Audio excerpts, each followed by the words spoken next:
അൽ മുസ്ലിമു, ഒരു യഥാർത്ഥ മുസ്ലിം, മൻ സലിമൻ നാസു മിൻ ലിസാനിഹി വയദിഹി, അവന്റെ നാവ് കൊണ്ടോ അവന്റെ കൈ കൊണ്ടോ വേറെ ഒരു മനുഷ്യനും ശല്യം ചെയ്യാത്തവൻ, ദ്രോഹം ചെയ്യാത്തവൻ, അവനാണല്ലോ ശരിയായ മുസ്ലിം. അധികാരമുള്ള പടച്ചവന്റെ മുമ്പിൽ പോയി നിൽക്കണമെന്ന വിഷയം ഓർമ്മിപ്പിച്ചപ്പോൾ കരഞ്ഞു. താടിയുടെ ഉള്ളിലൂടെ അതാ കണ്ണുനീരിങ്ങനെ ഒലിക്കുന്നു. സുബ്ഹാനല്ലാഹ്, വീടിങ്ങനെ തകരുകയാണ്. അവിടെ നിന്ന് ഇറങ്ങി ഓടുകയാണ് ഒരു അമ്മ. ആ അമ്മയുടെ കൂടെ ഒരു ചെറിയ കുട്ടിയുമുണ്ട്. പർവ്വതത്തിന്റെ മേലേക്ക് കയറുന്നു. ചെന്നെത്തുന്നത് വലിയൊരു കൊമ്പനാനയുടെ മുന്നിലാണ്. ആ അമ്മ ആ ഭയവിഹ്വലരായി നിൽക്കുന്ന സമയത്ത് ആനയോട് സംസാരിക്കുന്നു, ഒന്നും ചെയ്യരുതേ, ബുദ്ധിമുട്ടി വരികയാണ്. ആ ആനയുടെ മുഖത്ത് നോക്കുമ്പോൾ ആനയുടെ കണ്ണിൽ വെള്ളമൊലിക്കുന്നത് കണ്ടുവെന്ന് അമ്മ പറയുകയാണ്.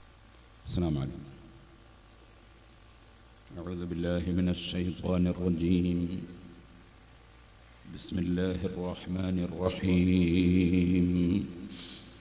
അൽഹംദുലില്ലാഹി റബ്ബിൽ ആലമീൻ. നഷ്ഹദു അല്ലാ ഇലാഹ ഇല്ലല്ലാഹ് ونشهد أن محمدًا عبده ورسوله.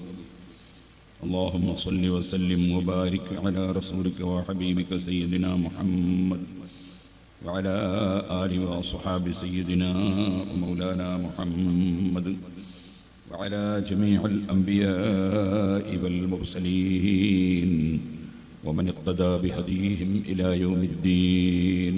أما بعد، فأعوذ بالله من الشيطان الرجيم. بسم الله الرحمن الرحيم.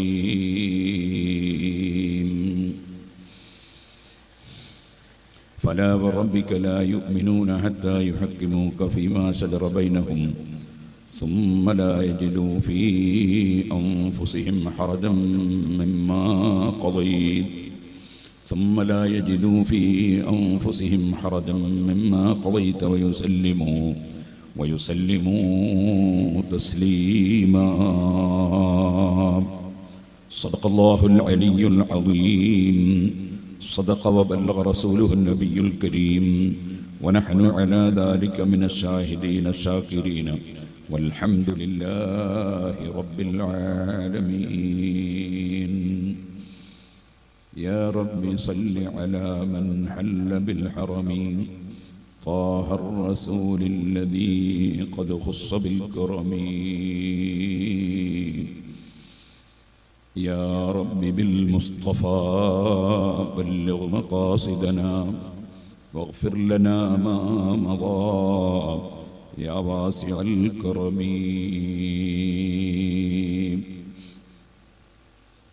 ആദരണീയരായ ഉലമാക്കൾ, ഉമറാക്കൾ, മുഅ്മിനീങ്ങൾ, മുഅ്മിനാത്തുകൾ, യുവാക്കൾ, വിദ്യാർത്ഥികൾ, സുഹൃത്തുക്കൾ, അല്ലാഹുവിൻ്റെ മഹത്തായ അനുഗ്രഹം കൊണ്ട് നമ്മുടെ ഈ പ്രദേശത്ത് ഒരൽപ്പ ദിവസം ഒരു ഇൽമിൻ്റെ മജ്ലിസ്, ആത്മീയമായ സദസ്സ് സംഘടിപ്പിക്കാൻ വേണ്ടി പ്രവർത്തിച്ച ഈ നാട്ടിലെ എല്ലാ യുവാക്കളെയും അവരെ പിന്തുണച്ച എല്ലാ കാരണവന്മാരെയും മുഅ്മിനീങ്ങളെയും മുഅ്മിനാത്തുകളെയും അനാദ്യമായി പ്രത്യേകമായി അഭിനന്ദിക്കുകയാണ്. പരിശുദ്ധ ദീനുൽ ഇസ്ലാം അല്ലാഹു സ്ഥാപിച്ച മതമാണ്. വദഉൻ ഇലാഹിയുൻ സായിഖുൻ ലിദവിൽ ഉഖൂലി ബിഖ്തിയാരിഹിമുൽ മഹ്മൂദി ഇലാ മാ ഹുവ ഖൈറുൽ ലഹും ബിദ്ദാത്ത്. ഇസ്ലാം ദീനിൻ്റെ ഡെഫിനിഷൻ, അതിൻ്റെ നിർവചനമാണ് മഹാനായ ഇബ്നു ഹജർ അൽ ഹൈതമി റളിയല്ലാഹു അൻഹു ശാഫിഈ മദ്ഹബിലെ ഏറ്റവും പ്രബലമായ കർമ്മശാസ്ത്ര ഗ്രന്ഥം തുഹ്ഫയുടെ തുടക്കത്തിൽ പറഞ്ഞിട്ടുള്ളത്. പരിശുദ്ധ ഇസ്ലാം ദീൻ വദഉൻ ഇലാഹിയുൻ, അതൊരു ദൈവിക സംവിധാനമാണ്. അഥവാ ലോകത്തെ മുഴുവനും സൃഷ്ടിച്ച് സംവിധാനിച്ച് സംരക്ഷിച്ചു വരുന്ന അള്ളാഹു സ്ഥാപിച്ചിട്ടുള്ള സംവിധാനമാണ് പരിശുദ്ധ ദീനുൽ ഇസ്ലാം. സായിഖുൻ ലിദവിൽ ഉഖൂൽ, ബുദ്ധിയുള്ളവരെ, അത് നയിക്കും. ഇഖ്തിയാരിഹിമുൽ മഹ്മൂദ്, അവരുടെ സ്വന്തം ഇഷ്ടപ്രകാരം ആരെയും ഭീഷണിപ്പെടുത്തിയിട്ടില്ല, വാള് കാണിച്ചിട്ടില്ല, കുന്തം പൊക്കി കാണിച്ചിട്ടില്ല. ഇഖ്തിയാരിഹിമുൽ മഹ്മൂദ്, അവരുടെ സ്തുത്യർഹമായ അവരുടെ ചോയ്സ് മുഖേന അവർ തിരഞ്ഞെടുക്കുക എന്നല്ലാതെ ഇസ്ലാമിലേക്ക് നിർബന്ധിച്ച് ഭീഷണിപ്പെടുത്തി കടത്തുന്ന പരിപാടി ഇല്ല. ഇസ്ലാമിന്റെ നിർവചനം പറയുമ്പോൾ തന്നെ ഇബ്നു ഹജറുൽ ഹൈതമി റളിയല്ലാഹു അൻഹു കൂട്ടിച്ചേർക്കുകയാണ്. ഇഖ്തിയാരിഹിമുൽ മഹ്മൂദി ഇലാ മാ ഹുവ ഖൈറുൽ ലഹും ബിദ്ദാത്ത്, മനുഷ്യർക്ക് എല്ലാ സൃഷ്ടികൾക്കും സർവ്വവിധത്തിലും എവിടെയും എപ്പോഴും എങ്ങനെയും ഖൈറായതെന്താണോ, നന്മ എന്താണോ, അതിലേക്ക് ബുദ്ധിയുള്ളവരെ നയിക്കുന്ന ലോകസഠാവായ അള്ളാഹുവിന്റെ സംവിധാനമാണ് അൽ ഇസ്ലാം. വമൻ യബ്തഗി ഗൈറൽ ഇസ്ലാമി ദീനൻ ഫലൻ യുഖ്ബല മിൻഹു, ആരെങ്കിലും ഇസ്ലാം അല്ലാത്തതിനെ ജീവിത പരിപാടിയായി തേടിയാൽ ഫലൻ യുഖ്ബല മിൻഹു, അള്ളാഹു അവരിൽ നിന്നത് സ്വീകരിക്കുകയില്ല. എന്ന് മാത്രമല്ല, അവനെ സംബന്ധിച്ച് ഖുർആൻ പറഞ്ഞു, അവൻ പാരത്രിക ലോകത്ത് മിനൽ ഖാസിരീൻ, പരാജയപ്പെട്ടവരിൽ പെട്ടവനാണ്, പരാജയപ്പെട്ടവനാണ്. ഇസ്ലാമിനെ ജീവിത രീതിയായി സ്വീകരിക്കുന്നവരാണ് മുസ്ലിം എന്ന് പറയുന്നത്. മറ്റ് യാതൊരു മതക്കാരെയും മതമില്ലാത്തവരെയും ആരെയും ദ്രോഹിക്കാനോ, ആരെങ്കിലും ശല്യം ചെയ്യാനോ, ആർക്കെങ്കിലും പ്രയാസമുണ്ടാക്കാനോ ഒരു മുസ്ലിമിന് വകുപ്പില്ല. മറിച്ച് എല്ലാ ജനങ്ങൾക്കും എല്ലാ സൃഷ്ടികൾക്കും കഴിവിന്റെ പരമാവധി ഉപകാരം ചെയ്യുക. അള്ളാഹുവിന് ഏറ്റവും ഇഷ്ടപ്പെട്ടവർ അൻഫഉഹും ലിന്നാസ്, ജനങ്ങൾക്ക് ഏറ്റവും കൂടുതൽ ഉപകാരം ചെയ്യുന്ന ആളാണെന്ന് മുഹമ്മദ് റസൂലുള്ളാഹി സ്വല്ലല്ലാഹു അലൈഹി വസല്ലം പഠിപ്പിച്ചു. നമ്മൾ ചെയ്യുന്ന ഉപകാരങ്ങൾ പലതാണ്, പല വിധത്തിലുള്ളതാണ്. നമ്മൾ സാമ്പത്തികമായ ഉപകാരങ്ങൾ ചെയ്യാറുണ്ട്. അതേപോലെ നമ്മൾ വിശക്കുന്നവന് ഭക്ഷണം കൊടുക്കാറുണ്ട്, വസ്ത്രമില്ലാത്തവന് ഡ്രസ്സ് കൊടുക്കാറുണ്ട്, വീടില്ലാത്തവന് വീട് വെച്ച് നിർമ്മിച്ചു കൊടുക്കാറുണ്ട്. അതുപോലെ പല വിധത്തിലും പലവിധ സഹായങ്ങളും നമ്മൾ ചെയ്യാറുണ്ട്. അതെല്ലാം ജനങ്ങൾക്ക് ഉപകാരം ചെയ്യലാണ്.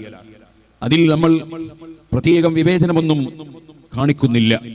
അൽഹംദുലില്ലാഹ്, ഇവിടെ ഈ പരിപാടി സംഘടിപ്പിച്ചത് ഈ നാട്ടിലും പരിസരത്തുമുള്ള എല്ലാ നല്ലവരായ ജനങ്ങളുടെയും സഹകരണത്തോടെ SOSന്റെ പ്രവർത്തകരാണ്. SOSന്റെ കീഴിൽ വളരെ ഭംഗിയായി സാന്ത്വന പ്രവർത്തനങ്ങൾ നടക്കുന്നുണ്ട്. ആ സാന്ത്വന പ്രവർത്തനങ്ങൾ നടത്തുമ്പോൾ അത് ഈ ഇന്ന മതക്കാരനെന്നോ, ഇന്ന കക്ഷിയെന്നോ, ഇന്ന പാർട്ടിക്കാരനെന്നോ, ഇന്ന ആശയക്കാരനെന്നോ വ്യത്യാസമില്ലാതെയാണ് നാം ഉപകാരങ്ങൾ ചെയ്യുന്നത്. അങ്ങനെയാണ് അൻഫഉഹും ലിന്നാസ്, ജനങ്ങൾക്ക് ഏറ്റവും ഉപകാരം ചെയ്യുന്നവൻ അള്ളാഹുവിന്റെ അടുക്കൽ ഏറ്റവും ഇഷ്ടപ്പെട്ടവൻ. അൽഹംദുലില്ലാഹ്, അതൊക്കെ ആവശ്യമാണ്, വേണ്ടതാണ്. എന്നാൽ സുഹൃത്തുക്കളെ, നമ്മൾ ഏറ്റവും കൂടുതൽ ഉപകാരം ചെയ്യേണ്ടത് നമ്മുടെ ശരീരത്തിനാണ്. നമ്മുടെ ശരീരത്തിന് ഉപകാരം ചെയ്യുക എങ്ങനെയാണ്? നമ്മുടെ ശരീരം ഒരു രോഗത്തിൽ പോയി ചാടി വീണ് ഒതുങ്ങുന്നതിനെ നമ്മൾ വളരെയേറെ ശ്രദ്ധിക്കാറുണ്ട്. രോഗത്തിൽ പെട്ടുപോകരുത്, അതിനുവേണ്ടി ആരോഗ്യം കാത്തു സൂക്ഷിക്കാൻ നമ്മളെല്ലാവരും ശ്രദ്ധിക്കാറുണ്ട്. നമ്മൾ ആരും ഒരു വിഷമെടുത്ത് കുടിക്കുകയില്ല. വിഷമുണ്ടെന്നറിഞ്ഞാൽ അത് ഉപയോഗിക്കുകയില്ല. കാരണം അതിൻ്റെ ശരീരത്തിൻ്റെ ആരോഗ്യത്തിന് ഹാനികരമാവും എന്നതാണ് നമ്മൾ അതിൽ നിന്ന് മാറി നിൽക്കാനുള്ള കാരണം. ഇതേപോലെ നാം ജനങ്ങൾക്ക് ഉപകാരം ചെയ്യുന്നവരാകുമ്പോൾ മറ്റേതെങ്കിലും ഒരാൾക്ക് ഒരു വിഷമുള്ള പാനീയമോ ഭക്ഷണമോ മറ്റൊരാളുടെ വയറ്റിലെത്തിപ്പോകുന്നതിനെ നമ്മൾ വളരെയേറെ ശ്രദ്ധിച്ച് അദ്ദേഹത്തെ അതിൽ നിന്ന് പിന്തിരിപ്പിക്കാൻ ശ്രമിക്കാറുണ്ട്.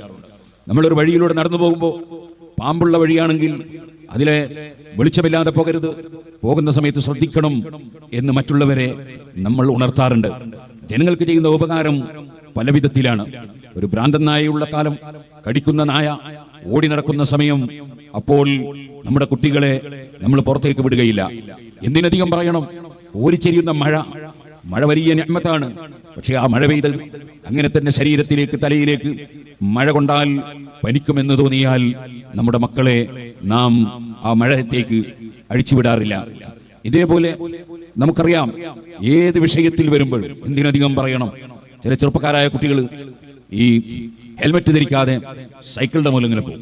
അങ്ങനെ പോകുമ്പോൾ ചില ഡ്രൈവർമാർ, പോലീസുകാർ എവിടെയെങ്കിലും നിർത്തി പരിശോധിക്കുന്നുണ്ട് എന്ന് കണ്ടാൽ അവർക്ക് അവരെ കോഡ് ഭാഷയിൽ ചിലപ്പോൾ ചില സിഗ്നൽ കൊടുക്കലുണ്ട്.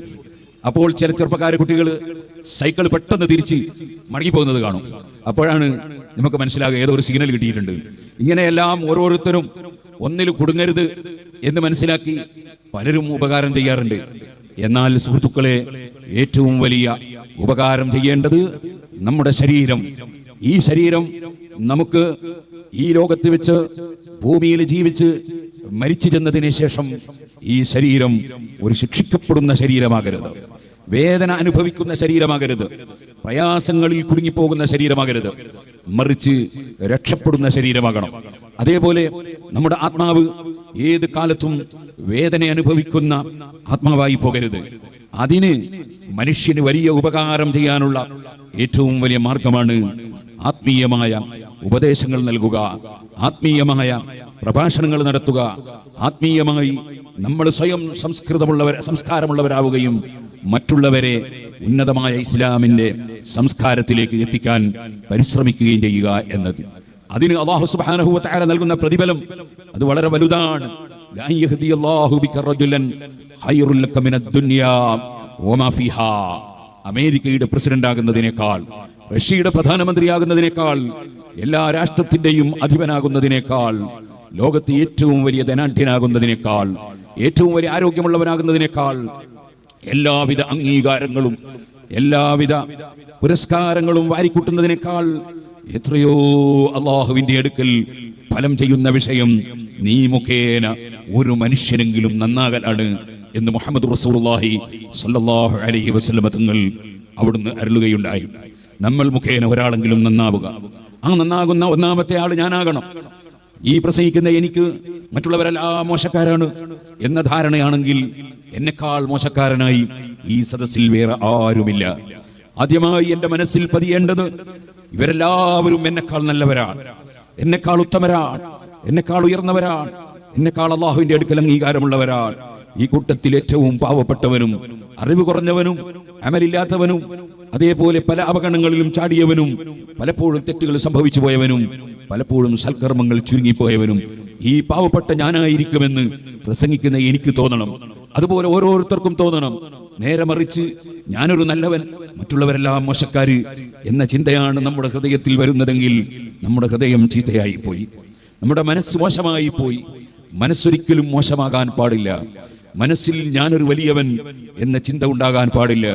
വഇബാദുർ റഹ്മാനില്ലദീന യംശൂന അലൽ അർളി ഹൗനാ വഇദാ ഖാതബഹുൽ ജാഹിലൂന ഖാലൂ സലാമാ. ഖുർആൻ പറഞ്ഞില്ലേ, റഹ്മാനായ റബ്ബ്, ആ റഹ്മാനായ റബ്ബിന്റെ ഇഷ്ടപ്പെട്ട അടിമകൾ എല്ലാവരും റബ്ബിന്റെ അടിമകളാണ്. ആരാണ് ഇവിടെ ഉടമസ്ഥന്മാരുള്ളത്? ആരും ഇവിടെ ഉടമസ്ഥന്മാരല്ല. അതുകൊണ്ട് തന്നെ അമേരിക്കയുടെ പ്രസിഡന്റിന് ഒരു തലവേദന വന്നാൽ അത് വീറ്റോ ചെയ്യാൻ ആ പ്രസിഡന്റിന് കഴിയില്ല. റഷ്യയുടെ പ്രധാനമന്ത്രിക്ക് വയറ്റിൽ വേദന വന്നാൽ വീറ്റോ ചെയ്യാൻ കഴിയില്ല. ഒരുപാട് വസ്തുക്കൾ പല വിധത്തിലും നിർമ്മിക്കുന്ന ചൈനയുടെ പ്രധാനമന്ത്രിക്ക് ഊരവേദന വന്നാൽ നേരിടാൻ കഴിയില്ല.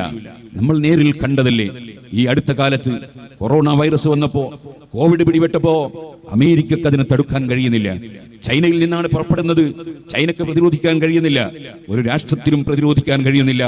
ദിനേന വർദ്ധിച്ചുകൊണ്ടിരിക്കുന്നത് നമ്മൾ അനുഭവത്തിൽ കാണുകയല്ലേ. കാരണം ഇവിടെ യഥാർത്ഥത്തിൽ ഭരണാധികാരിയും യഥാർത്ഥത്തിൽ നിയന്ത്രിക്കുന്നവനും യഥാർത്ഥത്തിൽ എന്തും ഉള്ളവൻ അവൻ അല്ലാഹു മാത്രമാണ്. മുൻഫരിദും ബിൽ ഖൽഖി വതദ്ബീരി ജല്ല അനിശ്ശബീഹി വന്നദീരി. ആ അല്ലാഹു സുബ്ഹാനഹു വ തആല അവൻ സൃഷ്ടിച്ചതല്ലാതെ ഇവിടെ ഒന്നുമില്ല, അവൻ സൃഷ്ടിക്കുന്നതല്ലാതെ ഇവിടെ ഒന്നും ഉണ്ടാകുന്നില്ല. അവന്റെ നിയന്ത്രണത്തിന് വിധേയമായിട്ടല്ലാതെ ഇവിടെ ആർക്കും ഒരു നിയന്ത്രണവും ഇല്ല. എല്ലാം അവന്റെ അധികാരത്തിലാണ്.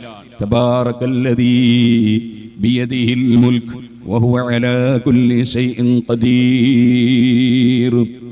അല്ലാഹു ജല്ല ജലാലുഹു അവൻ എല്ലാ നിലക്കും ഖൈർ വർദ്ധിച്ചവനാണ്. സർവ നന്മകളും സർവ മഹിമകളും ഒത്തിണങ്ങിയവനാണ്, ഒത്തുചേർന്നവനാണ്. ബിയദിഹിൽ മുൽക്ക് അവനിലാണ്, അവന്റെ കൈവശത്തിലാണ് എല്ലാ അധികാരവും ഉള്ളത്. ആർക്കും ഇവിടെ യഥാർത്ഥത്തിൽ അധികാരമില്ല. ഖുലില്ലാഹുമ്മ മാലികൽ മുൽക്ക് തൂത്തിൽ മുൽക മൻ തശാ وتنزع الملك ممن تشاء وتعز من تشاء وتذل من تشاء بيدك الخير. പറയൂ നബിയേ, മാലികൽ മുൽക്ക്, സർവ്വ അധികാരത്തിന്റെയും ഉടമസ്ഥനായ അല്ലാഹ് എന്റെ സ്വന്തം ശരീരത്തിലോ ശരീരത്തിലുള്ള അവയവങ്ങളിലോ ഉപകരണങ്ങളിലോ എന്റെ സമ്പത്തിലോ എന്റെ ആയുസ്സിലോ എന്റെ ആരോഗ്യത്തിലോ ഞാനുമായി ചേർന്ന് നിൽക്കുന്ന വ്യക്തികളുടെ വിഷയങ്ങളിലോ ആർക്കും അധികാരമില്ല. സർവാധികാരിയായി ഉള്ളവൻ ലോകത്തിന്റെ മുഴുവനും സൃഷ്ടാവായ അല്ലാഹു തന്നെ. പലപ്പോഴും ചെറിയ എന്തെങ്കിലും അധികാരങ്ങൾ പടച്ച റബ്ബ് നൽകുമ്പോൾ അഹങ്കാരം തോന്നും നമുക്ക്. എനിക്കങ്ങനെ ഒരു അധികാരമുണ്ട്, ഞാനതിൻ്റെ പ്രസിഡന്റാണ്, ഇതിൻ്റെ സെക്രട്ടറിയാണ്, ഞാനതിൻ്റെ മെമ്പറാണ്, ഞാനതേ പലതും സ്ഥാനങ്ങളുള്ളവനാണ് എന്ന് ചിലപ്പോൾ നമുക്ക് തോന്നും. പക്ഷേ റബ്ബ് സുബ്ഹാനഹു വ തആല പറഞ്ഞില്ലേ, മാ അസാബ മിൻ മുസീബത്തിൻ ഫിൽ അർളി വലാ ഫീ അൻഫുസികും ഇല്ലാ ഫീ കിതാബിൻ മിൻ ഖബ്ലി അൻ നബ്റഅഹാ വകാന ദാലിക അലല്ലാഹി യസീർ. ഓ മനുഷ്യ, ഈ ഭൂമിയിൽ എന്ത് സംഭവിക്കുന്നുണ്ടെങ്കിലും, നിന്റെ ശരീരത്തിൽ എന്ത് സംഭവിക്കുന്നുണ്ടെങ്കിലും, അതേ എവിടെ എങ്ങനെ എന്ത് സംഭവിക്കുന്നുണ്ടെങ്കിലും, ഇല്ലാ ഫീ കിതാബിൻ മിൻ ഖബ്ലി അൻ നബ്റഅഹാ, അതിവിടെ നടപ്പാക്കുന്നത് റബ്ബാകുന്ന നമ്മളാണ്. ആ റബ്ബാകുന്ന നമ്മളത് നടപ്പാക്കുന്നതിന് മുമ്പ് എല്ലാ കാര്യങ്ങളും രേഖപ്പെടുത്തി വെച്ചതാണ്, മുഴുവനും റെക്കോർഡാക്കി വെച്ചതാണ്. അതാണല്ലോ കിതാബും മഹ്ഫൂദ്. സംരക്ഷണം, അല്ലാഹുവിന്റെ സംരക്ഷണത്തിലുള്ള സർവ്വ വിഷയങ്ങളും രേഖപ്പെടുത്തിയിട്ടുള്ള ലൗഹുൽ മഹ്ഫൂദ് എന്ന് പറയുന്ന ഒരു സൃഷ്ടി തന്നെ റബ്ബിനുണ്ടല്ലോ. അല്ലാഹ് പറയുന്നു, ഇവിടെ ഭൂമിയിൽ എന്ത് നടക്കുന്നുണ്ടെങ്കിലും, നിന്റെ ശരീരത്തിൽ എന്ത് നടക്കുന്നുണ്ടെങ്കിലും, നീ ഒരു പക്ഷേ ഒരു വലിയ ധനാഢ്യനായി നിനക്ക് ചിലപ്പോൾ തോന്നും. അതിൻ്റെ ഹിക്മത്ത് കൊണ്ട് ഞാൻ സമ്പാദിച്ചുണ്ടാക്കിയതാണെന്ന് തോന്നും. നിനക്കൊരു പക്ഷേ നല്ല ആരോഗ്യം ലഭിക്കുമ്പോൾ അത് എൻ്റെ പവറാണെന്ന് നിനക്ക് ചിലപ്പോൾ തോന്നും. അല്ലെങ്കിൽ നിനക്ക് വിവരം ലഭിക്കുമ്പോൾ ഞാൻ വലിയ വിവരമുള്ളവനാണെന്ന് ഹുങ്ക് തോന്നും. അല്ലെങ്കിൽ മറ്റെന്തെങ്കിലും ലഭിക്കുമ്പോൾ അഹങ്കാരം വരും. സുബ്ഹാനല്ലാഹ്, ഞാനും അവനും തമ്മിൽ മത്സരിച്ചില്ലേ, വിജയം കൈവരിച്ചത് ഞാനല്ലേ, അവൻ പരാജയപ്പെട്ടില്ലേ, അവൻ എന്നെ കുത്താൻ നടന്നില്ലേ, അവൻ വീണു പോയില്ലേ. ഇങ്ങനെയൊക്കെ പല ചിന്തകളും മനുഷ്യന്റെ മനസ്സിലേക്ക് ശൈത്താൻ കടത്തി വരും. അല്ലാഹ് പറയുന്നു, ഇവിടെ എന്ത് നടക്കുന്നുണ്ടെങ്കിലും, അത് നിന്റെ ശരീരത്തിലോ ഭൂമിയിലോ എന്ത് നടക്കുന്നുണ്ടെങ്കിലും, അതേ ഒരു പക്ഷേ നിനക്ക് സന്തോഷമുള്ള വിഷയങ്ങൾ, ഒരു പക്ഷേ നിന്നെ ദുഃഖിപ്പിക്കുന്ന കാര്യങ്ങൾ, ഒരു പക്ഷേ നിന്റെ വീട് ഒലിച്ചുപോയി, അല്ലെങ്കിൽ നിന്റെ മക്കൾ മരിച്ചുപോയി, അല്ലെങ്കിൽ നിന്റെ സമ്പത്തുകൾ ചുട്ടുകരിഞ്ഞു പോയി, അല്ലെങ്കിൽ നിന്റെ തൊഴിൽ നഷ്ടപ്പെട്ടു പോയി, അല്ലെങ്കിൽ നിന്റെ ബിസിനസ് പൊളിഞ്ഞു പോയി, അല്ലെങ്കിൽ നിനക്ക് ആരോഗ്യം നഷ്ടപ്പെട്ടു പോയി, അല്ലെങ്കിൽ വേറെ എന്തെല്ലാമോ സംഭവിച്ചു പോയി. അതേ സുബ്ഹാനല്ലാഹ്, നമ്മൾ കണ്ടതല്ലേ.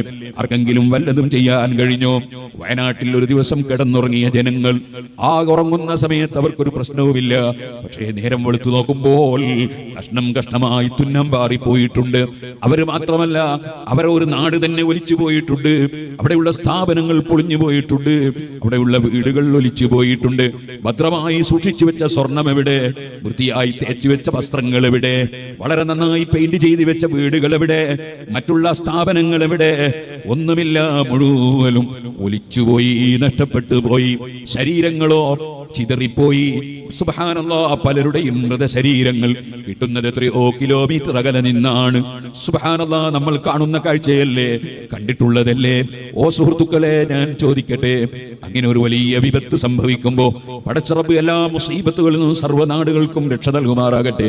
അങ്ങനെ ഒരു വലിയ വിപത്ത് സംഭവിക്കുമ്പോൾ സുബ്ഹാനല്ലാഹ്, വീടിങ്ങനെ തകരുകയാണ്. അവിടെ നിന്ന് ഇറങ്ങി ഓടുകയാണ് ഒരു അമ്മ. ആ അമ്മയുടെ കൂടെ ഒരു ചെറിയ കുട്ടിയുമുണ്ട്. പർവ്വതത്തിന്റെ മേലേക്ക് കയറുന്നു. ചെന്നെത്തുന്നത് വലിയൊരു കൊമ്പനാനയുടെ മുന്നിലാണ്. ആ അമ്മ ആ ഭയവിഹ്വലരായി നിൽക്കുന്ന സമയത്ത് ആനയോട് സംസാരിക്കുന്നു, ഒന്നും ചെയ്യരുതേ, ബുദ്ധിമുട്ടി വരികയാണ്.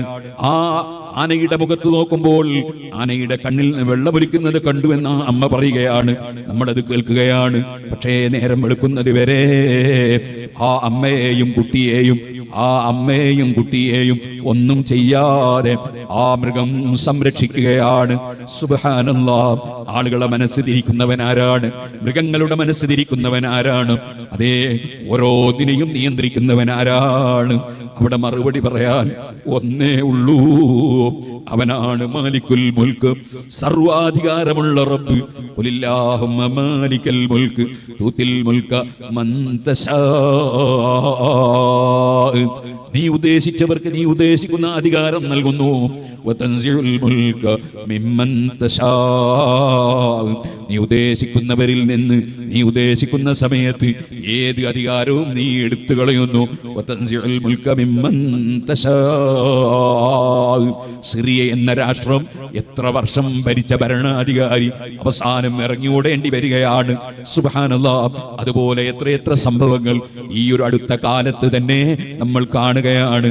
വതൻസിഉൽ മുൽക മിമ്മൻ തശാ വതുഇസ്സു മൻ തശാ. പടച്ച റബ്ബേ, നീ ഉദ്ദേശിക്കുന്നവരെ നീ ഇസ്സത്തിലാക്കുന്നു, ഔന്നത്യത്തിലാക്കുന്നു. ഞാൻ കുറെ നാട്യങ്ങൾ നടിച്ചത് കൊണ്ടോ, എന്നെ ജനങ്ങളെല്ലാവരും ആദരിക്കണമെന്ന് ഞാൻ ചിന്തിച്ചത് കൊണ്ടോ, അല്ലെങ്കിൽ എനിക്ക് ഇന്ന സ്ഥാനം ലഭിക്കണമെന്ന് ആഗ്രഹിച്ചത് കൊണ്ടോ പടച്ച റബ്ബ് ഒരാൾക്ക് ഇസ്സത്ത് കൊടുത്തില്ലെങ്കിൽ ഇസ്സത്ത് ലഭിക്കുമോ സുഹൃത്തുക്കളെ? വതുഇസ്സു മൻ തശാ വതുദില്ലു മൻ തശാ. അല്ലാഹ്, നീ ഉദ്ദേശിക്കുന്നവരെ നീ നിന്ദനാക്കുന്നു, നീ അധപ്പതിപ്പിക്കുന്നു. എല്ലാം നിന്റെ അധികാരത്തിലാണ്. ബിയദിക്കൽ ഖൈർ. എല്ലാം നിന്റെ അധികാരത്തിലാണെന്ന് പറയൂ നബിയേ. പരിശുദ്ധ ഖുർആൻ നമുക്കെല്ലാവർക്കും വിനയത്തിന്റെ സ്വഭാവം, ചിന്തയുടെ സ്വഭാവം, ആലോചനാശക്തി വളർത്താൻ വേണ്ടി ഒരുപാട് ഉപദേശങ്ങൾ നൽകിയ കൂട്ടത്തിൽ പറഞ്ഞൊരു കാര്യമാണ് ഞാൻ സൂചിപ്പിച്ചത്. അതുപോലെ റബ്ബ് പറഞ്ഞല്ലോ, ഇവിടെ എന്ത് നടക്കുന്നുണ്ടെങ്കിലും നീ എത്ര നല്ല ഭംഗിയുള്ള ആണോ പെണ്ണോ ആയിരുന്നാലും, ഏത് നല്ല ഡ്രസ്സ് നിനക്ക് കിട്ടിയാലും, ഏത് രുചിയുള്ള ഭക്ഷണം കഴിക്കാൻ സാധിച്ചാലും, എത്ര തന്നെ പവറുള്ള വീട്ടിൽ താമസിക്കാൻ കഴിഞ്ഞാലും, ഏത് സൗകര്യമുള്ള വാഹനം ലഭിച്ചാലും, നിനക്ക് എന്ത് ലഭിച്ചാലും, മറുവശത്ത് നിനക്ക് എന്ത് നഷ്ടപ്പെട്ടു പോയാലും, ആര് നിന്നിൽ നിന്ന് മരണപ്പെട്ടു പോയാലും, എത്ര മാരകമായ രോഗം സംഭവിച്ചാലും, ഏത് കച്ചവടം പൊളിഞ്ഞു പോയാലും, ഏത് തൊഴിലുകൾ നഷ്ടപ്പെട്ടു പോയാലും, നിനക്ക് ഏത് കാര്യം ഈ ഭൂമി ലോകത്ത് സംഭവിക്കുന്നുണ്ടോ, നിന്റെ ശരീരത്തിൽ സംഭവിക്കുന്നുണ്ടോ, എന്തിനധികം പറയണം? കൂടെ വളരെ സന്തോഷത്തോടെ ജീവിച്ചിരുന്ന ഭാര്യ, 4 or 5 മക്കളുണ്ട്. ഒരു ദിവസം ആ ഭാര്യയുടെ മനസ്സിന് മടുപ്പ് വരുന്നു. ഇവനെ എന്റെ കൂടെ വേണ്ട എന്ന് ചിന്തിക്കുന്നു. അവൾ ചിലപ്പോൾ മക്കളെ തന്നെ കൊന്നുകളയുന്നു, ചിലപ്പോൾ അവളും മക്കളെയും എടുത്ത് വെള്ളത്തിൽ ചാടി മരിക്കുന്നു, അല്ലെങ്കിൽ വേറെ എന്തെങ്കിലും ആത്മഹത്യയുടെ മാർഗം കാണുന്നു. മറ്റു ചിലപ്പോൾ വേറെ ഏതെങ്കിലും പുരുഷന്റെ കൂടെ ഇറങ്ങിപ്പോകുന്നു. ലോകത്ത് നടന്നുകൊണ്ടിരിക്കുന്ന സംഭവ വികാസങ്ങളാണ് ഞാൻ പറയുന്നത്. സുബ്ഹാനല്ലാഹ്.